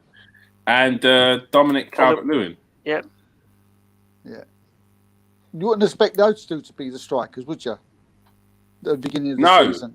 But I tell you what, that's a solid team. For a Premier League team of the year so far, goalkeeper, Emilio Martinez, centre-back pairing of Kurt Zouma and Ruben Diaz, right back, Carl Walker, left back, Robertson, central midfield pairing of Grealish and Fernandez, right midfield is Mohamed Salah, Heung-min Son at left midfield. Sorry, I mean Pochettino tried it at left back; it was awful. Patrick Bamford up front. He's been a surprise package this season. I did say could be some surprise packages, but I didn't think he'd sneak in there above Harry Kane, but he has. And Dominic Calvert-Lewin has been excellent so far. It's very hard to leave him off. Thank you for everyone who participated. I bet you any money you will not see that starting 11 anywhere on Sky, BT, BBC, ESPN. You won't see it because it's so easy to pick Kane, Son. Then you go like Salah, then you go Fernandez, Kevin De Bruyne, and then your centre back Maguire. It's so easy to pick that, just being safe. Just pick on what players are actually done well so far this season. And if you look to the people that were on a short list that didn't make it, that they were on a, I mean, every single person on that deserves a mention. And I think manager Sam Allardyce. Oh, shot fired. The only one I did, the only one that didn't get mentioned that I had written down was Oliver Giroud, that didn't get mentioned. Yeah, he's been very good. Well. He's been very good so far. Thank you very much for everyone who participated in that. Very enjoyable. Maybe next time we'll try and fit a few more Renford rejects that don't usually get a mention in there. I reckon we should do a flop next. That's very easy. We could do that. Don't worry. That could be done. Arsenal, get prepared, mate. Be prepared. We're now going to move on to the Guardian Top 60 quickly before we get to the transfer roundup. Jerome, what have you got for us this week? So there's 2, possibly 3 players from the Guardian Top 60. One of them we were going to mention, but we haven't. I don't know if you were going to mention him later on. Is Musiala. Yeah, because there's a bit of transfer news about him. Right, so we'll save him for later. Yeah, The first one's a cracker, the first one for the Guardian Top 60, and that's a guy called Bikash Yumnam, a centre-back that actually plays football in India for a team called Punjab FC. Now, he is the first ever Indian to make the Guardian Top 60 list, which has been going since 2014. Shout out! We're gonna try and reach out to you and try and get you on the show, mate. That'd be brilliant. Yeah, interesting facts about him, or what he's known for, should I say? He has got outrageously long throw-ins. They're on YouTube. You can have a look at them. After training, he spends like an extra half an hour just practicing his throw-ins. They're like Rory Delap times. Rory Delap on heat sort of thing. They're monsters. They're absolute monsters. And they're low trajectory as well. They don't one of them. So that's him. And the next one we've got is a Japanese midfielder that plays for Real Madrid called Takuhiro Nakai. Another 17-year-old. Been with him since 2014. He has trained with the first team, and he's one of them where there was videos of him online. And Madrid saw these videos and they invited him to some training camp, and he impressed at the camp, ended up having trials, and then joined them, and he's seen as one of their sort of brightest prospects. One of the stars. Takahiro Nakai. You've got a little nickname, and he's it's not like it's Pippi or Pippi. I think it's Pippi or something like that. I think it's Pippi. We're keeping an eye out for these. Some top talent coming from this Guardian Top 60. I mean, if you look at the previous years before, the likes of Tammy Abraham in there, Haaland, all of them players that you're seeing around now. So if you want to get an early glimpse into the stars of the future, go and have a look at the Guardian Top 60. Also, if you want to have a little sort of bit more insight into some of these players that are coming through, check out Jerome's new show, Football Next Generation. This week's episode was on Manchester City. There's some top talents. It was the one you were saying you're most impressed with on that one's Jerome? Tommy Doyle. Tommy Doyle. Centre forward, isn't he? It was actually known by Wayne Rooney. What was the story you was telling me about that Wayne Rooney? Yeah, so Rooney took his son Kai to Man City's academy in 2016, for training. And when Rooney got to the academy, Tommy Doyle met him, and he went up to him and introduced himself. He goes, "I'm Tommy Doyle," and Rooney said to him, "I know who you are. We all know who you are," sort of thing. You don't need to introduce yourself to me, as if to say, "I've heard of you. I know what you're about. I know what you're capable of." So and he was known. That was 4 years ago. So Bloody hell. It says a lot about how good he is if Wayne Rooney knows about him. What would he been about 15, 16 at that time as well? So listen, watch out for the name Tommy Doyle. But there's plenty of top players in that that Jerome gives us, and I don't know who we're going to pick next week, but we'll have a team for you next week, and we'll give you the rundown of the best players. And eventually, Jerome will be doing his own youth player select 11 of best players that he's seen that he thinks could be in a great team to put together. So watch out for that one as well. Now it's time for the transfer roundup. Boom. Have we got Wayne Rooney's son in there as well? I've been looking. I've been watching a few of them. He has just signed. He's been signed up by Manchester United. He's a proper talent. Definitely one to watch out for the future. No professional terms just yet. He's still very young. First of all, we'd like to start off the transfer roundup by saying RIP to Gerard Houllier, who sadly passed away last week. Top manager. So many testimonies about the kind of person he is. So yeah, thoughts are with your family there. Southampton are keen on to sign Manchester United left back Brendan Williams on loan from January. Wales winger Gareth Bale is keen on a swan song season at Real Madrid. It may seem a bit far-fetched, but Steve, he's got some balls in. We have clarification that is actually the fact. It's actually true. It's 100% true. He's not there. He's not at Spurs. To see his career out. He's there for Spurs for a couple of reasons, and one of them is not necessarily to play. He's mainly there for an advertising tool. We got told this today. The guy told me that he's already sold 3 times as many shirts this season as Harry Kane has in 3 seasons. And which I don't think anyone would have known that. So when we have seen Bale laughing and joking on the bench and don't seem to be really worried whether he's going to play or not, this is the reason why. It's all been set up. This is not a deal that they've made for Gareth Bale to go and into the Spurs side. It's not a playing transfer. This is a what's good for Tottenham transfer as far as management, as far as making money and advertising on him, to bring him back a feel-good factor towards Spurs. While he's there, he's training. He's obviously coming on as the odd cameo game, which is keeping Madrid happy. This is all written into the contract when he went to Spurs. So it's a win-win situation for everybody. Spurs are happy, Bale's happy, Madrid's happy. While he's at Tottenham, he's getting fit, he's training, so Madrid are not worried about that.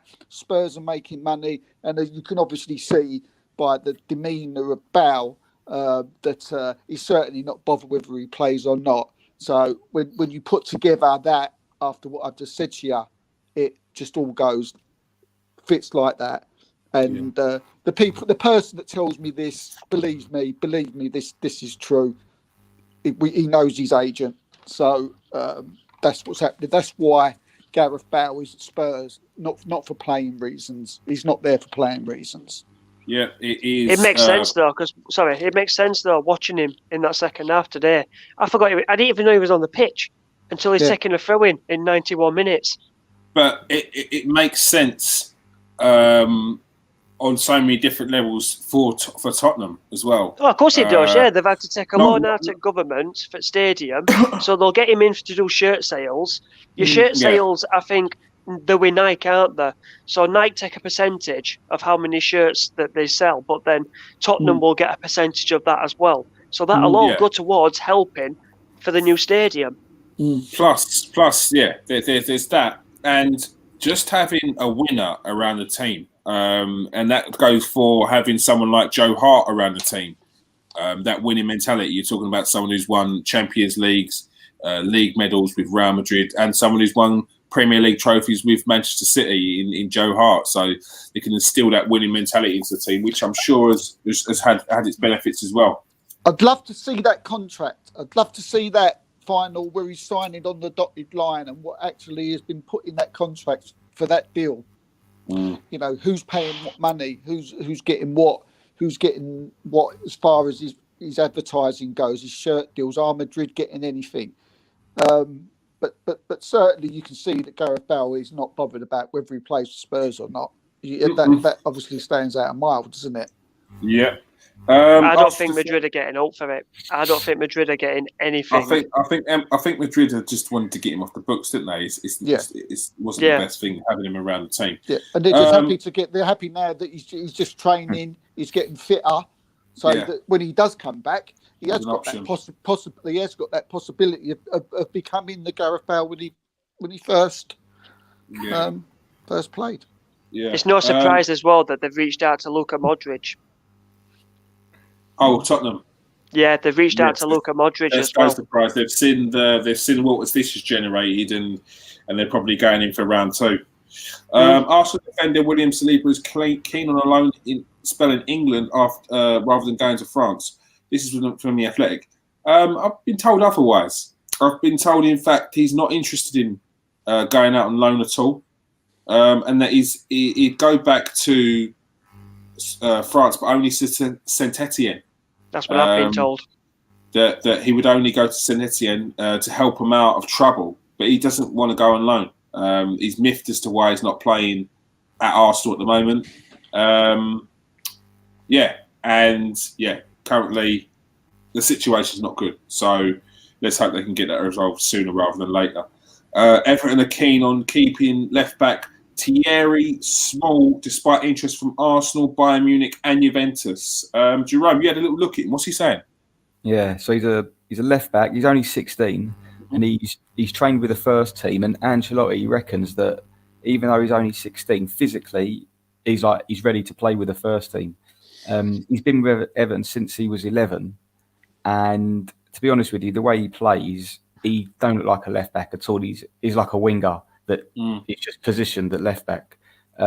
He mainly trains with their under 23s, and they're managed by David Unsworth, who used to play for him. But I wouldn't be surprised if we see him, maybe not this season, but next season. Quality. Yeah.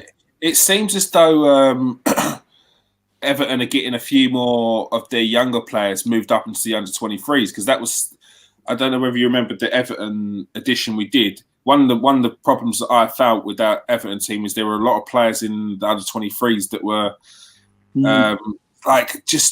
what is the point in them being there? They should be probably moving on to other teams, and it looks like they may have had a little bit of a clear out in the summer, and pushed up some of them youngsters into the under 23 squad. So it just comes to the transfer exchange for some player development advice. You know where to come every Sunday at 8:00. Wolves have placed a 15 million bid for former Newcastle striker Solomon Rondon. He's currently playing his football in China.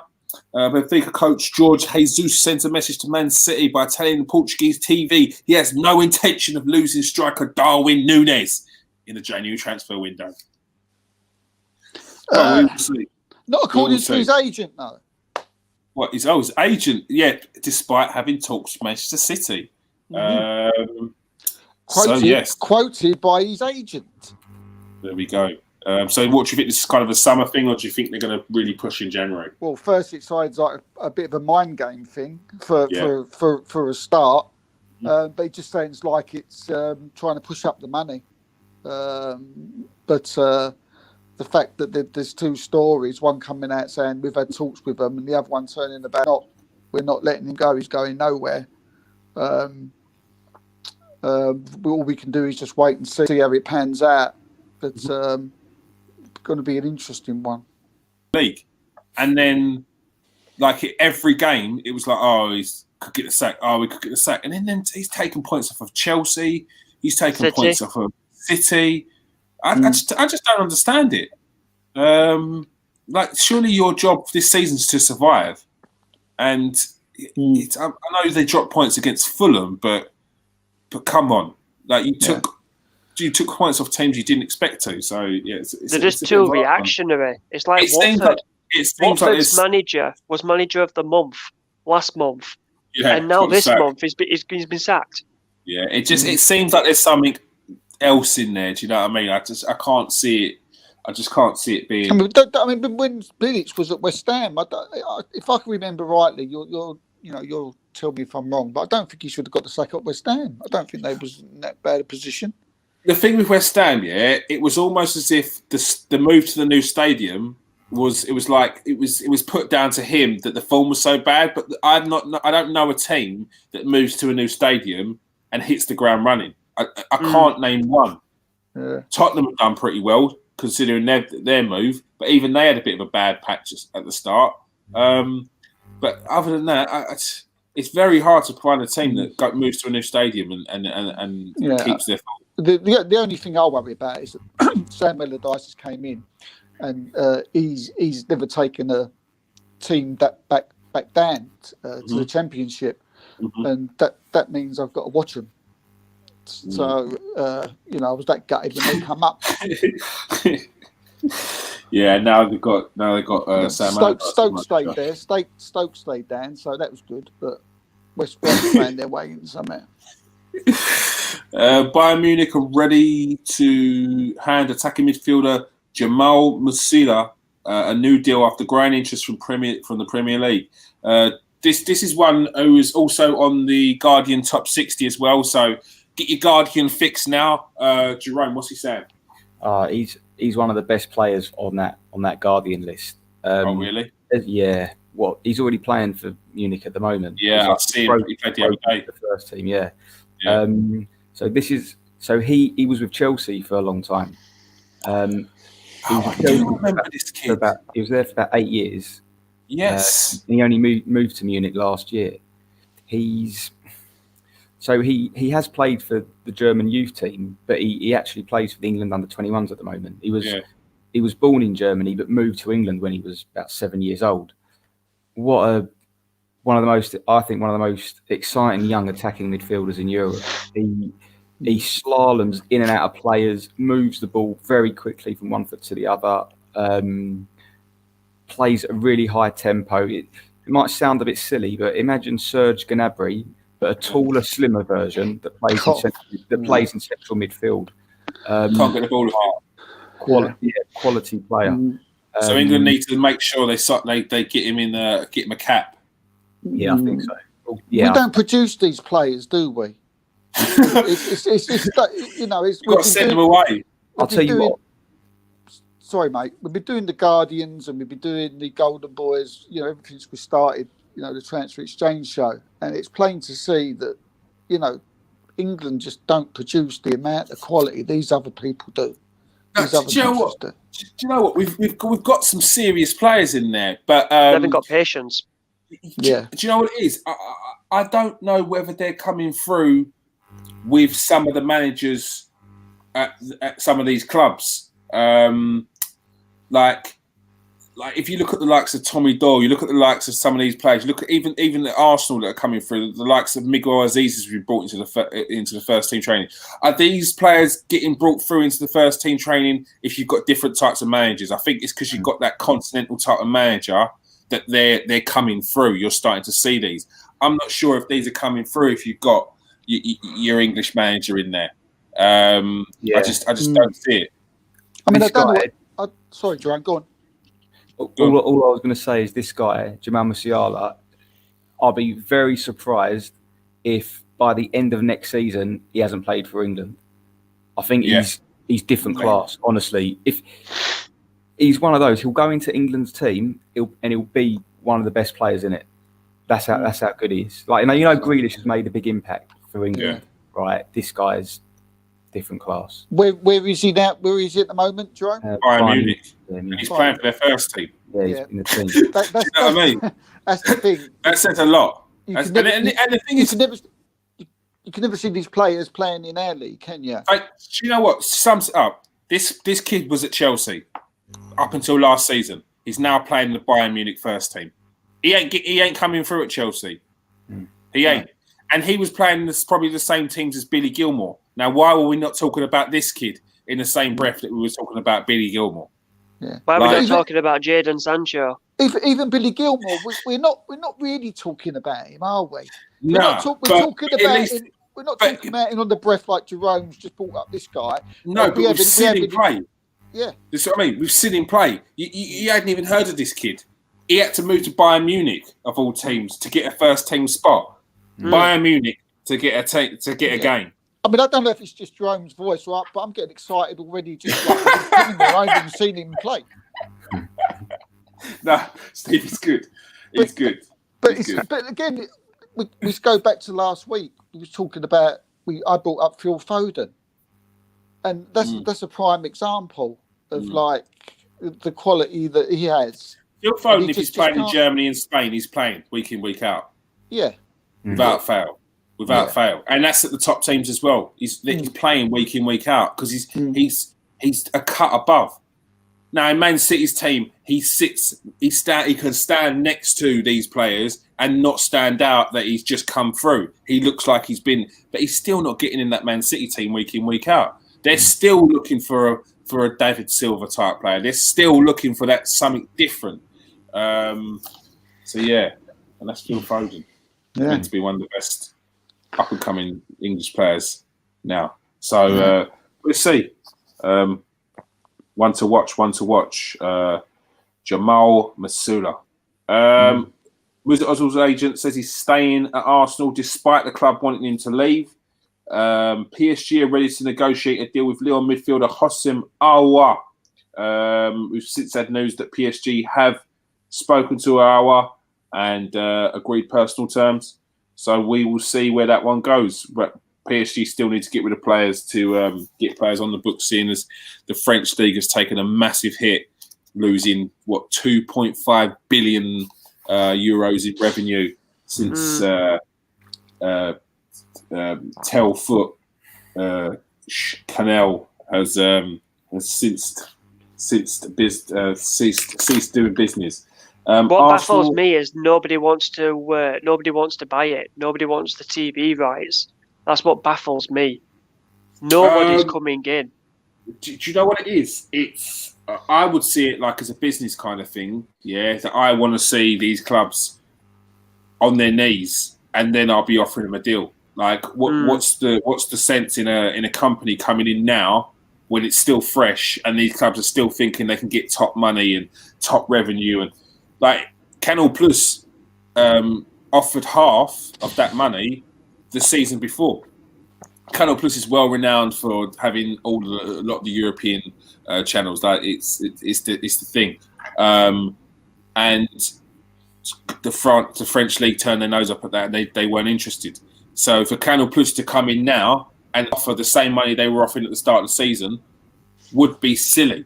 It'd be ludicrous for them to do that. They might as well wait and say, okay, we were going to offer you $1 billion or 1.2 billion. We're offering you 700 million. And they're like, yes, we need money. So it's business. So I wouldn't be. It would be silly. I can't see a business not taking up the French league. You've got Mbappe in there. You've got Neymar in there. You've got some of the best talent coming through in world football. For a TV company not to take that up, it would be devastating. It's like we said. It's advertising tool. I mean, they're probably, as a percentage, they're the team most likely to win the World Cups. So there must be something about it, mustn't there? And I wouldn't put it past a BT or a Sky Sports coming in last minute when no one else does, and they start sort of putting a little bit of a bidding war once the prices really go down. I'm about saying if they get to next summer and Mbappe and Neymar have gone, and you've got obviously Aouar that's gone in January next month. It gets even worse. We'll get onto that a bit later because it's a serious threat of teams like PSG potentially losing a Neymar and an Mbappe. The chances are they won't, but the chances of them bringing in Lionel Messi is like near enough zero. Mbappe, keeping Mbappe is going to be their main focus, but we'll get onto that in a bit. Arsenal and Marseille are interested in signing Portuguese midfielder Fabio Vieira. Jerome, you look at him. What's he saying? Decent? Yeah, I think so. So yeah, 20-year-old midfielder. He's Portuguese under-21 international. Talking about Phil Foden, I think he's the Portuguese Phil Foden. Everything about him is similar to Phil Foden, physically, technically, where he plays. Came through the ranks at Porto, left-footed. He really reminds me of Foden. Like when you look at him, very, very, very similar. Technically gifted. Yeah, he's already made a few senior appearances for Porto and made his debut back in June for them. Yeah, similar player to Foden. All right, one to watch. We've probably tried to wait for Phil Foden and have said no. So Arsenal could do with him. Arsenal have held talks with Isco with a view for a move in January. We'll keep you posted on that once we hear some more. He's also held talks with Juventus as well. Yeah. There's some news broken out though tonight about Isco. I saw something before we came on. You know what? I did get told that he's already asked Real Madrid that he wants to leave, and there's a 60 million euros bid on the table from an unnamed team because this manager wants him. I'll tell you what, we got more chance of signing Cisco than Isco. Especially with 60 million. I thought like cheer up, Jerome. It's Allegri and Isco. Oh God, it's so, mate, and it definitely is the flipping wild west at Arsenal at the moment, mate. I'll tell you that for nothing. That's it. Yeah. That's it. Hell. See, but he's the type of player Arsenal need of an age, you know, and that quality. I mean, Ready-made. I don't know, ready-made. Someone ready-made. Yeah. You know, ready-made in a ready-made player of a certain age, but in a top league. Yeah. In a top league, a massive team. Yeah, because Madrid have even said. Madrid have even said it can go on loan till the end of the season with an obligation to buy. I mean, I know we keep going on about Awa, but there's still that doubt in the back of my mind about him. Yeah, no, there 100% there is. I think people just have a love affair with Awa because it's. But like if you was to list, give me a list of players that I think Arsenal would be best off getting in that number 8 sort of that can roam and push forward and score goals and create goals and also attacking midfielder, because Arsenal need 2 of them. Arsenal need 2 attacking midfielders, not an AM centre as such, someone who's attack-minded, and a creative player. Arsenal need 2, someone who can score goals and someone who can create as well. Isco and the guy from Norwich would be ideal. I'm not sure that I'd be picking Awa as the top one. There we go. I'd definitely be picking Grealish over Awa, all day long. All day long. I just feel like Awa. I just feel like Awa would. You get Awa. You could be getting some shit in a couple of years' time, and you could be getting some grief. You just want that big name, don't you? That's what you want. You just want that big name. Yeah, I just don't think Awa, he's the right mentality. You could be getting with Awa. You could be getting a Sibelius. Yeah, but it's not even a Sibelius, Steve. I'm not saying they're the same. I don't mean that. I mean like you could be getting like I can only think of Nicolas Anelka. Like you could be getting someone. Another Guendouzi. Who ain't all there?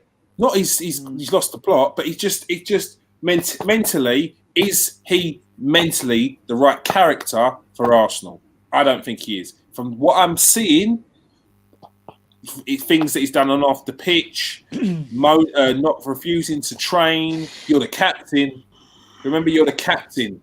You're refusing to do a warm down because you didn't come on.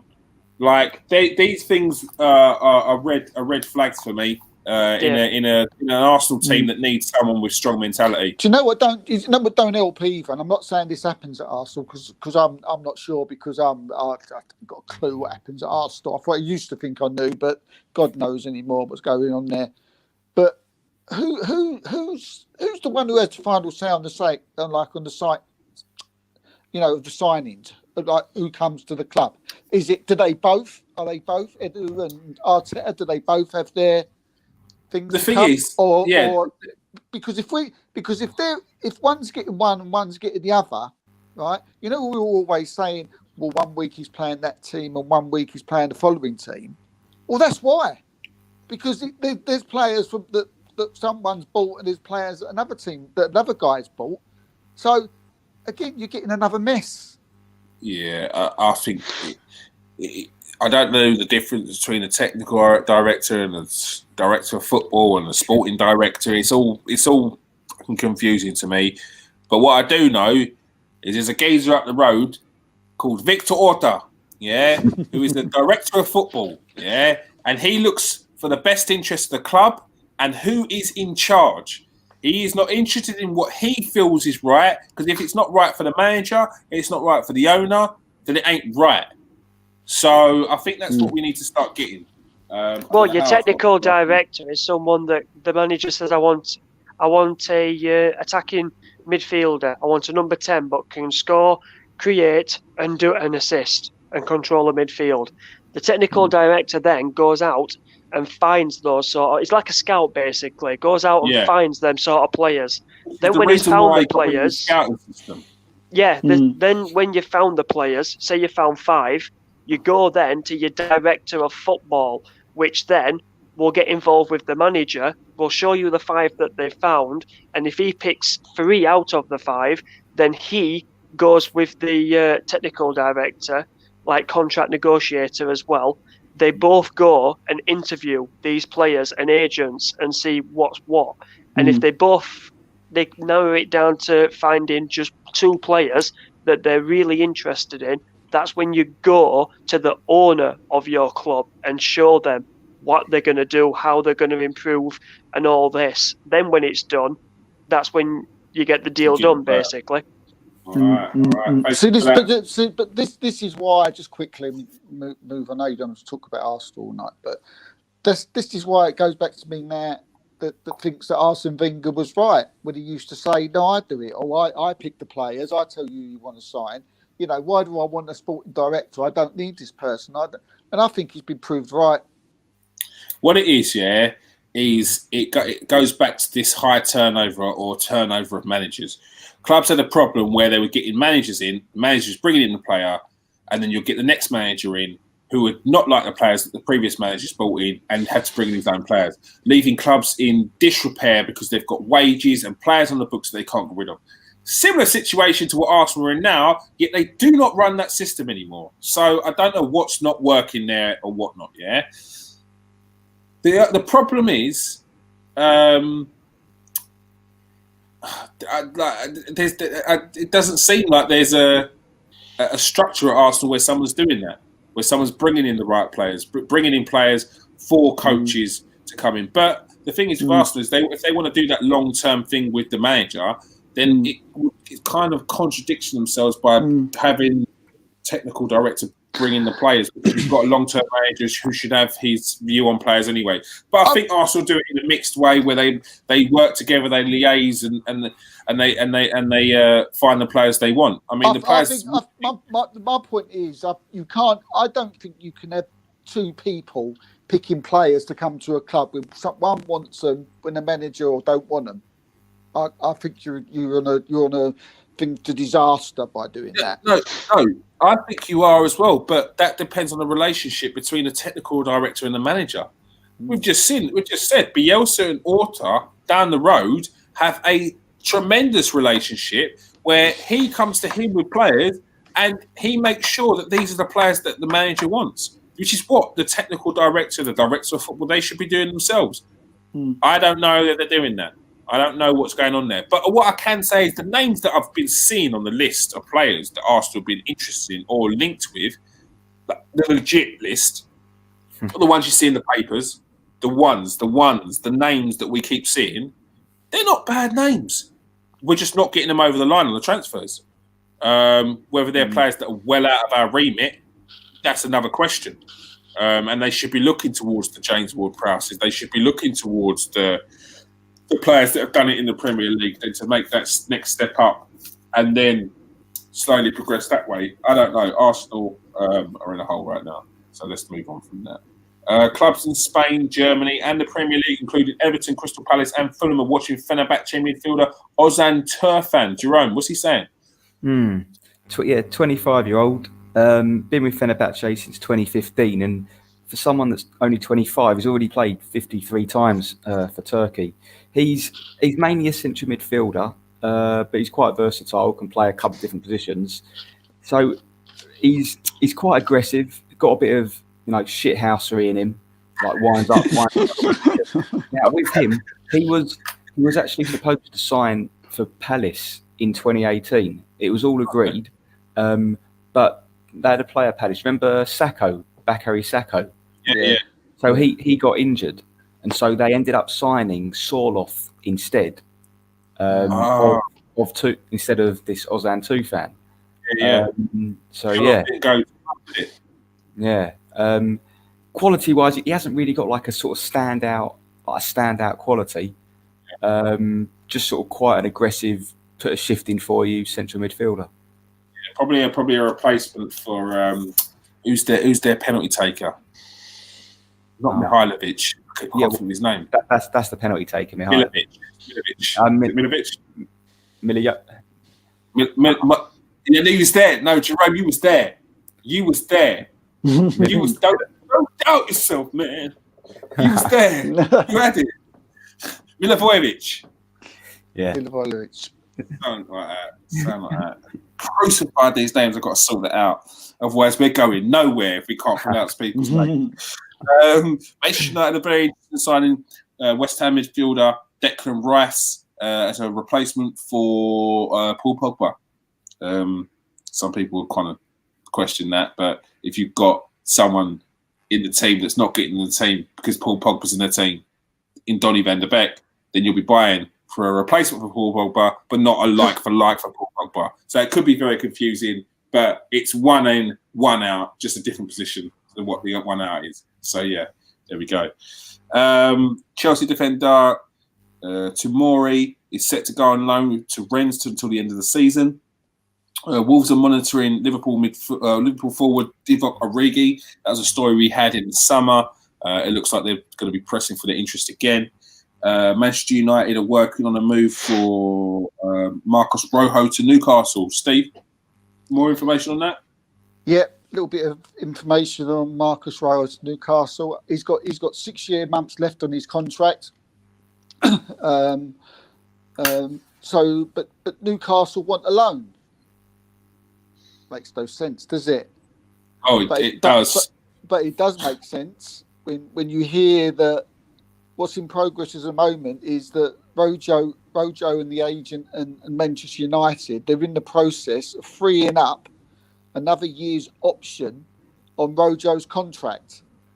So to try and get fee for Marcos Rojo from Newcastle, hence why Newcastle are now going in for a loan. Complicated.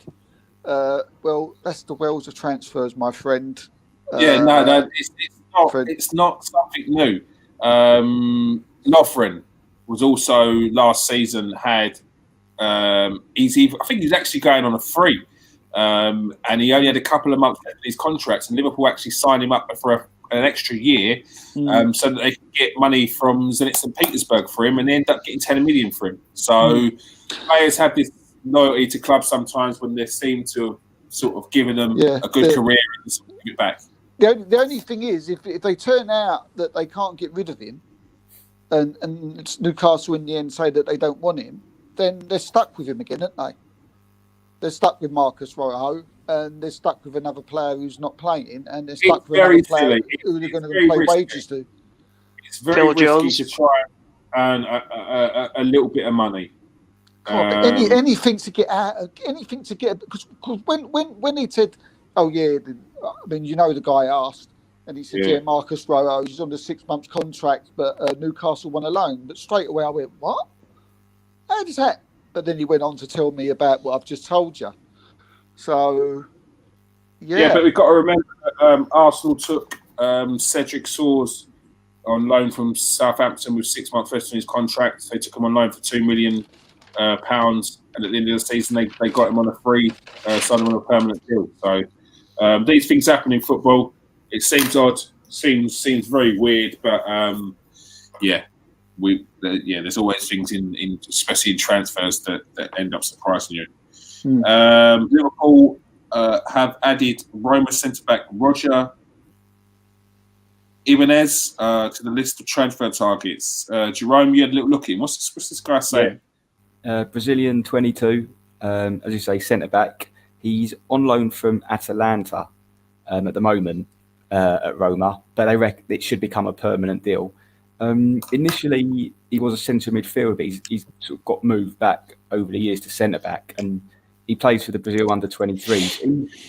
He's not one of these. I wouldn't describe him as like a dominant centre back, but But saying that, he's pretty good in the sort of directing his head as well. Reads the game quite well, and I'd say his long ball passing is better than his sort of short to mid-range passing. Like he's pinging balls all over the place. Yeah. And his short passing doesn't look fantastic.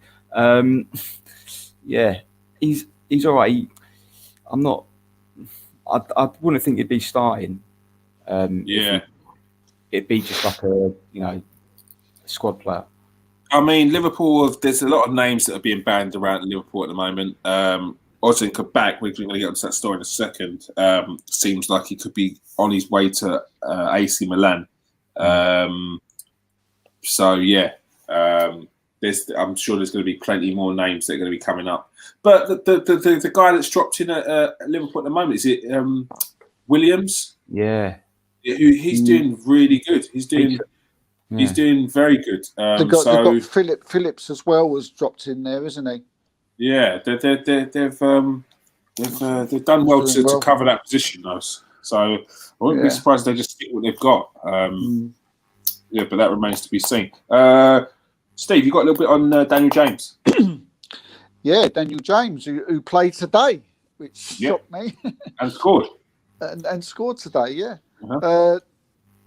Leeds United, obviously, who they played today as well, want Daniel James big time. I mean, that shouldn't be, a shock to anybody after last summer. They put in 2 transfer bids, one of 13 million, one of 15 million, both got kicked into touch. Another bid has already gone in for Daniel James for 18 million, which I was told now that's going to be Leeds' final bid. And the talks now have got a little bit heated. So whether that's the reason why he's played today, and you never know, you never know with these things. I still think that Daniel James will leave. I'll be the source who I speak to on this is he thinks that he'll still leave as well, even though the fact that he has played today, because it's just such an immersion of some real quality now coming through at United, especially in the under-23s, which you can see on your own show on the Football's Next Generation. I just have to go and have a look on there. So I can't see. 80 million Daniel James, especially with the players in the under-23s that they've got, I can see it happening. Yeah, and I was going to say about that, we're going to do like a follow-up with how some of these players are doing, but Federico Palisti is one who's absolutely setting the under-23s on fire at the moment. He's week in, week out, he's devastating. I watched it the other day. I watched the game, the under-23s of Man United the other day. He's stand out, isn't he? Basically because I got him now. Yeah, he's stand out though. He is, and Diallo's just about to go in there. They've got Joe Hugel going in there. There's so much talent. There's a forward as well. We smack him in the goals, left, right, and centre. I think he's got like an Indian name. I don't know if I can't think of his name. But you've got Hannibal in there as well, as you say. Like you said, you've got Diallo, Pellistri.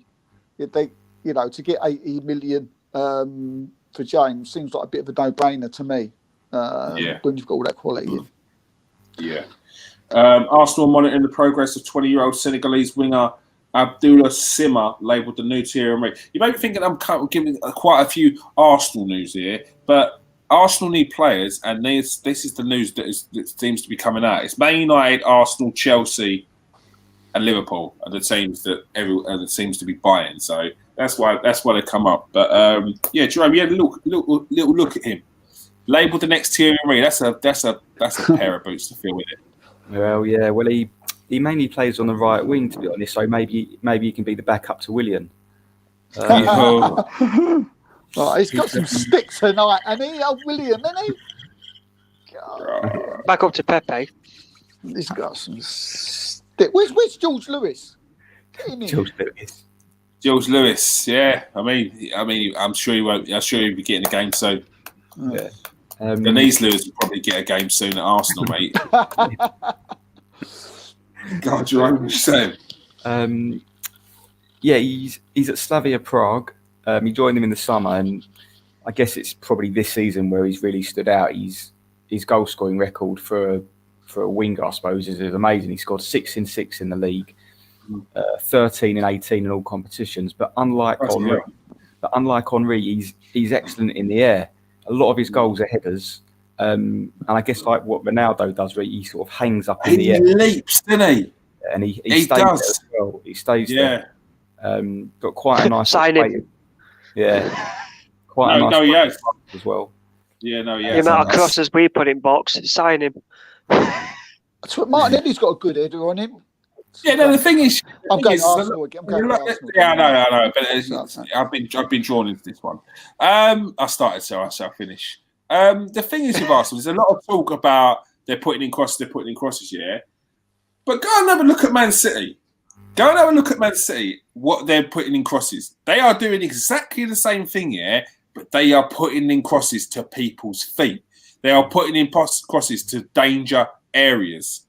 Like, it's not the fact that Arsenal are putting in crosses that's the problem. It's the fact that these crosses ain't going to people. And when they are, they're flinging their bodies at it like they've never seen a football before. Like it's a flipping bomb.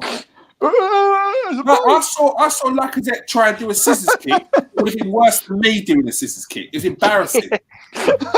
Everyone talks about Williams like, are you having a laugh? I've just set up someone for a cushioned header down.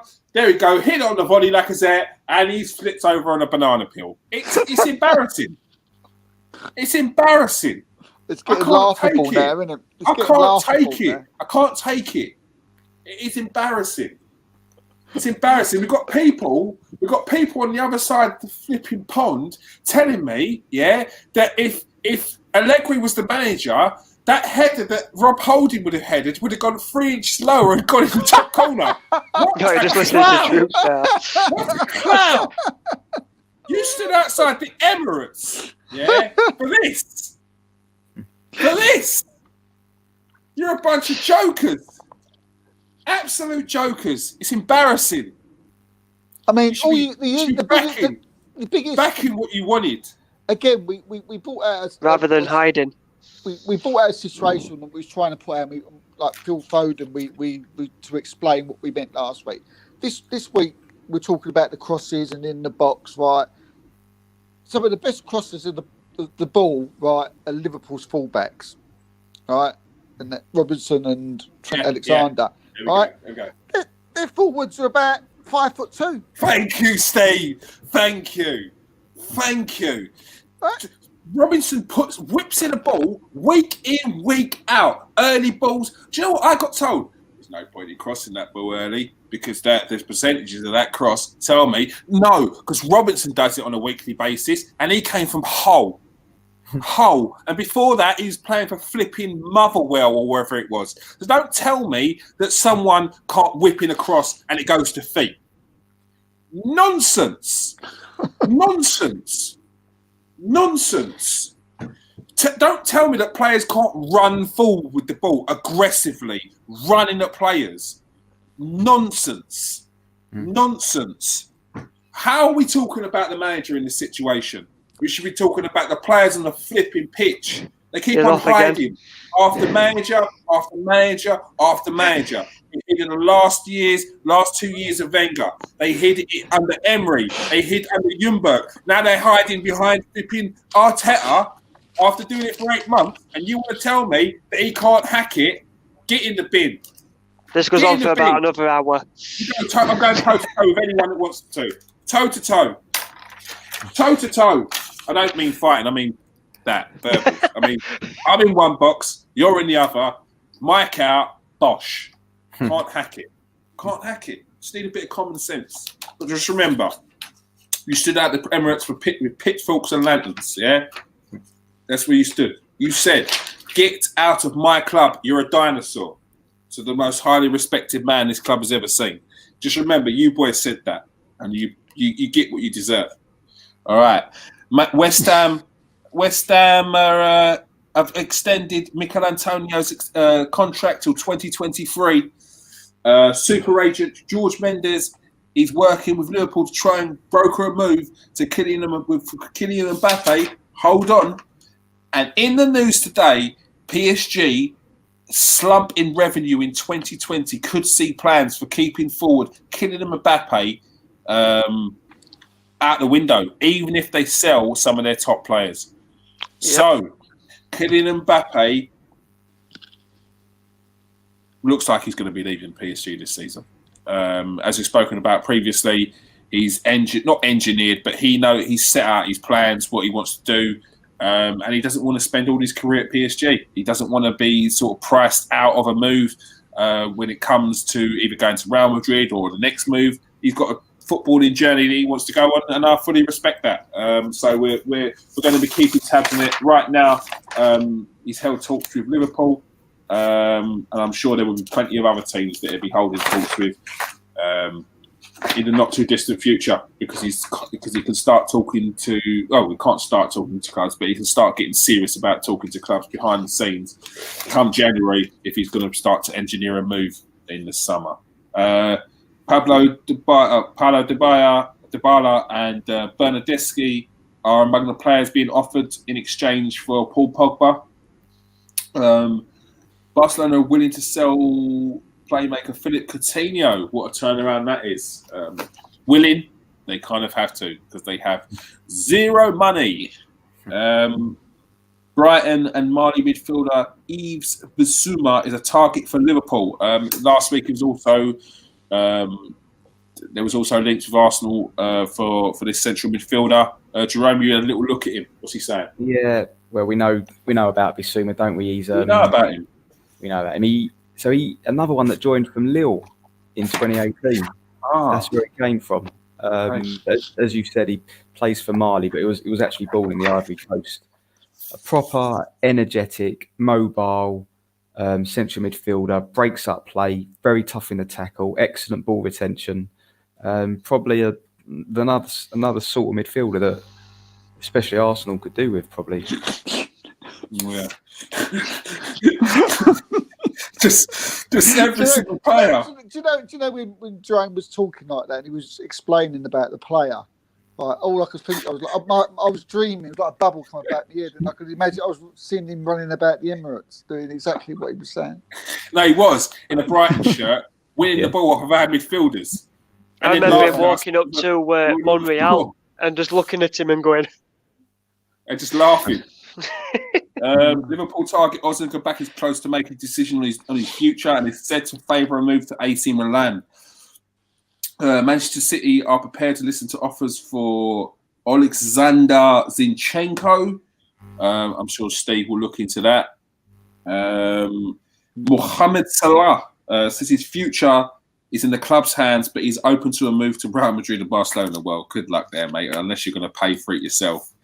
I don't see that in the near to distant future, because they are absolutely skint. Which is the reason why you'll probably hear more solid stories about Mbappe moving to other clubs, such as Liverpool, because Real Madrid haven't got the money right now. So anything that says that Mbappe could be going to Real Madrid is just something that they would want to happen, not something that is going to happen, unless they can really chump up some money to try and get Mbappe into the team. And Barcelona could sign Leon midfielder Leon forward Memphis Depay for as little as 4.5 million euros before his contract expires in the summer. Big come down from 30. Do you know what I mean? He's 20, and this is the maddest thing. Like, a lot of clubs are not happy with their directors of football or chief executives because they weren't sanctioning these deals to go through, and obviously you couldn't have seen what was going to happen with French football and the TV rights, but it seems to have come back to bite them in the backside because they've turned down all this money from other clubs in a time when COVID was pretty savage, and they took the risk, and it's not going to pay off. It's definitely not going to pay off for any of these clubs that have turned down big money in the summer for some of their better players. I know you're obviously trying to keep some of your stars, but the Hossimawar one just sticks out for me. When they bought a replacement for Hossimawar and didn't go on to sell him. That same goes for Memphis Depay, who were meant to sell for 25 million, and now they're going to be scraping together 4.5 mil for him in January, which is embarrassing. Edwin van der Sar and Mark Overmars are rubbing their hands together at the minute, aren't they? Because Ajax are scared of them two leaving, but they want to go. They want a new challenge, and you've got so many clubs that they could go to. So I saw that the other day. Mark Overmars so it's not going to be Edwin van der Sar and Mark Overmars for Man United. It's obviously because that would mean that Ed Woodward would be losing his job. So, but here they are. Man United are talking to Mark Overmars for that director of football role because they want someone to get in there to get some deals over the line. Arsenal need to have heard anything about going? So Arsenal are interested in Bendia. There was an inquiry previously. As soon as we get more news on it, we'll give you some more information. But Arsenal are interested in Bendia. But yeah, we're just waiting to hear some more concrete movement on it. But the interest is there. Same with Isco. The interest is there. Anything else we hear, we'll let you know. But as we've said before, Arsenal's main focus will be getting players out as well. Like that's their main focus. They're still trying to get players off the books that have 6 months left on their books, which is absolute disgraceful. Terrible. It's terrible. It's terrible. People will look to the manager at this one, but this is above him. Why players were being kept because you weren't willing to take certain amounts of money for them when they had a year left in their contract, knowing full well if you don't sell them in the summer, you're going to have to sell them for less in the winter, and then go on a free in the following summer. That kind of negligence is what I can't hack at Arsenal. If we go through the entire January and not one player has left and not one player has come in, welcome to the Championship. That's how bad it is. It's a scary thought. Arsenal need players in. Arsenal need players in. I know we've got to get players out and all that, but my footballing brain, my Arsenal brain, as a team who I support, can't envisage. I'm not interested in players going out. Do you know what I mean? We need players coming in. I don't want to know about players going out. It doesn't interest me. It's just the board. It's just the board. They're scared to lose money. That's the problem. But they've lost money. They've lost money. You're trying to get, with a year left in his contract, you're trying to get 5 to 8 million for Socrates. You're trying to get 15 mil for Mustafi. You're trying to get, you're not willing to take less than 10 mil for Kolasinac. And then when it comes towards the end of the window, then you're trying to offer these players for what was 15 for 12, what was 5 million for 3, what was 3 million for what was 12 million. You're now saying 8 million. What's the logic in that? You've lost it. You've lost already. Teams are looking at you like we've got cover for them. We've got replacements for them players. We don't want them in. We're not interested. You said that. We're not interested. What's happening is now you've had a build up since right from where Wenger was there. You've had a build up of it over the seasons, just going back and back, and obviously you're buying a player, one or two, and it's never enough because when a club needs a player, say if they need 5, like Liverpool or Chelsea, they go and buy the 5. Arsenal never did that. We bought 2 when we still need 3. So the following season, Goalkeeper when we needed 3. We still needed. Do you remember when people used to say, "How comes we always still need players?" Every season, we always seem to still need players. Why is that? Well, it's obvious. The reason why we're doing it. If we would have bought the 5 players that we need straight away, then we wouldn't be in 10 years ago. We wouldn't be in the state we are now because it's just like a domino effect that goes down and down and down and down. Very quickly, something I think it was 8 years ago today. It was either today or yesterday. There was that famous, infamous signing of contracts. The 5 players, the British core: Gibbs, Ramsey, Wilshere, Jenkinson, and the Ox. I think the only player out of those that they got money for was the Ox. I think the rest of those either went for free or minimal amounts of money. And that we wanted 10 million. That's 8 years ago. Yeah, we wanted 10 million for Gibbs. They said no. Then we said 7 million, and they said no. And then we ended up selling him for 3 million or something stupid like that. It's crazy. Was so high because it was this system of you was rewarded for loyalty. You was rewarded for staying with the team. Each year you'd get your bonuses. Look, I understand the premise of the core 5. I got what they were doing there. Look, you got Alex Oxlade-Chamberlain, you got Jack Wilshere, you got Aaron Ramsey, 3 very talented English players at the time. In amongst that, you still had Theo Walcott there. You still had you had the core. Yeah, that's what he was trying to build, a core. Yeah, it didn't work. It didn't work. But that shouldn't have been like the stop. That shouldn't They were still good players. They were still players that could have come in with them. Those players came in relatively cheap. Aaron Ramsey didn't even cost 10 million. Alex Oxlade-Chamberlain, 10 million. Jenkinson was like a 1 mil buy from Charlton. Kieran Gibbs come through the youth ranks. It's like what this is. That was the problem. That was the problem. The lack of investment. Players leave Arsenal and they get better, didn't they? They never used to, though. They never used to. We used to talk about players that left Arsenal and didn't progress. That was it. You leave Arsenal, you leave a good player, but you're not going to be any better. Because you remember Jack Wilshere, right? We should have got rid of Jack Wilshere 3 years before he left.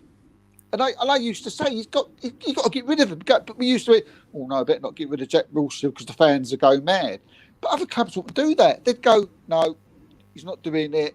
We need someone. We can get 30, 40 million for him at this minute of time.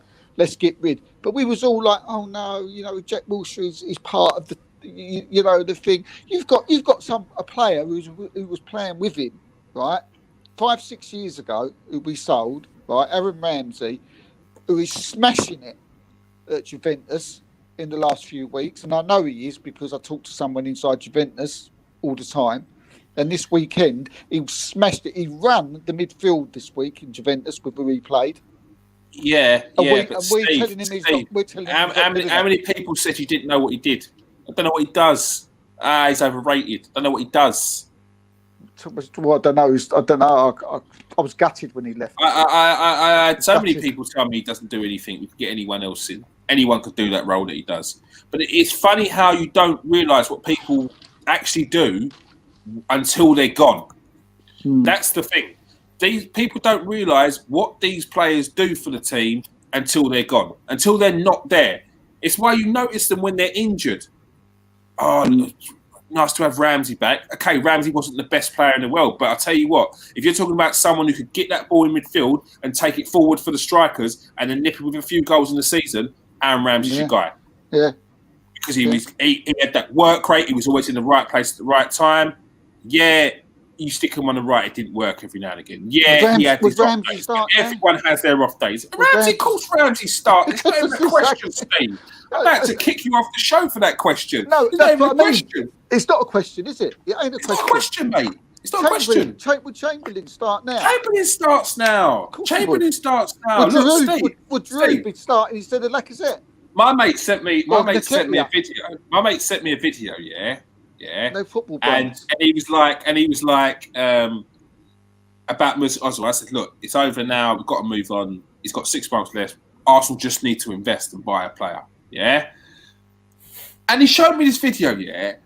And honestly, it looked like Arsene Wenger days. Bruv, it was under Unai Emery. It was under Unai Emery, yeah. Mesut Ozil was playing, and we was playing nice football. Leicester 3-1. Leicester 3-1. That's the only game I've seen Ozil done. What the hell happened? What the hell happened? Him. What happened? What, to Ozil? Oh, to Arsenal. To Ozil. To Arsenal. What happened? I think they get lovely wages. I think they've got a lovely training ground. They get treated like kings, and I think they got lovely contracts. So they never want to leave, and their form just drops.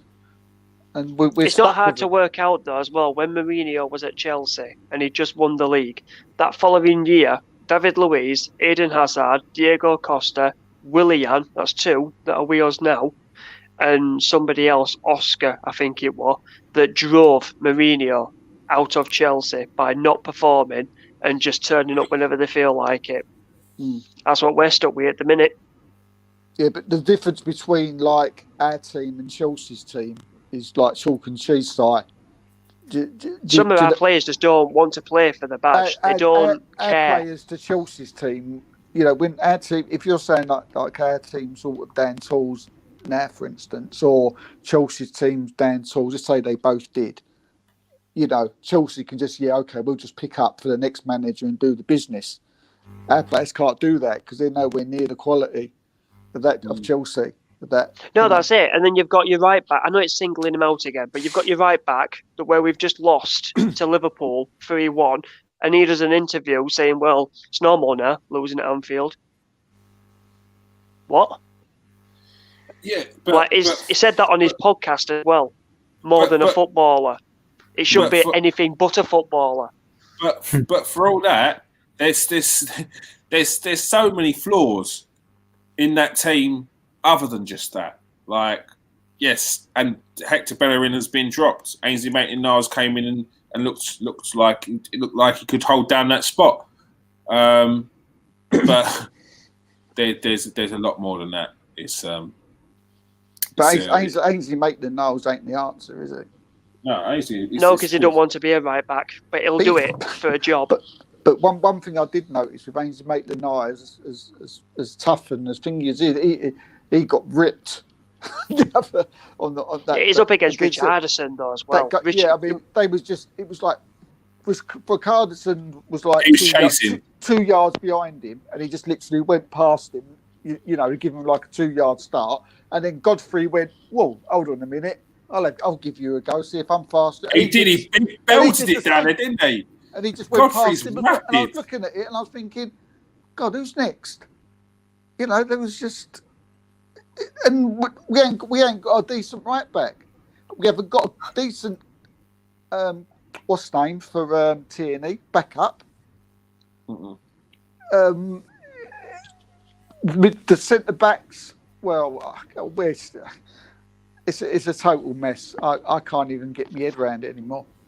It is a mess, and you're expecting Arteta to wave a wand and get everything right. Yeah. All right. On that note, thank you very much. There are about 5 players we need. Yes, there are, and the rest. Yeah, there are, mate. There are, Oliver. Heard Kolasinac will be leaving in January. Where it remains to be seen, mate. We ain't heard any bids, nothing like that. But we did get told that they're trying to get him out. That's one of the players that's trying to get out. But it remains to be seen. If we had Kolasinac being Kolasinac like he was when he first came to Arsenal, he'd be the perfect left back backup to Tierney. They could alternate, couldn't they? He's not there. What's happened to Ozil? What's happened to him? His head's not at Arsenal. His head's in Germany. Gone. Head's gone. He wants to go. His head's gone. He's not there, mate. Anyway.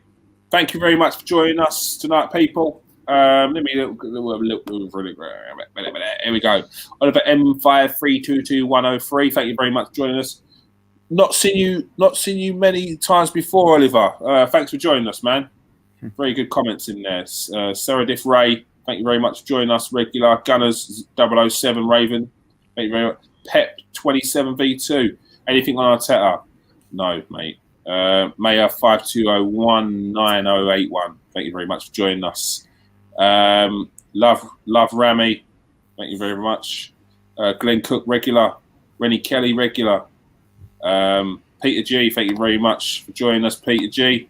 Merry Christmas, Peter. How you doing, Melvin? Merry Christmas, Melvin. Merry Christmas.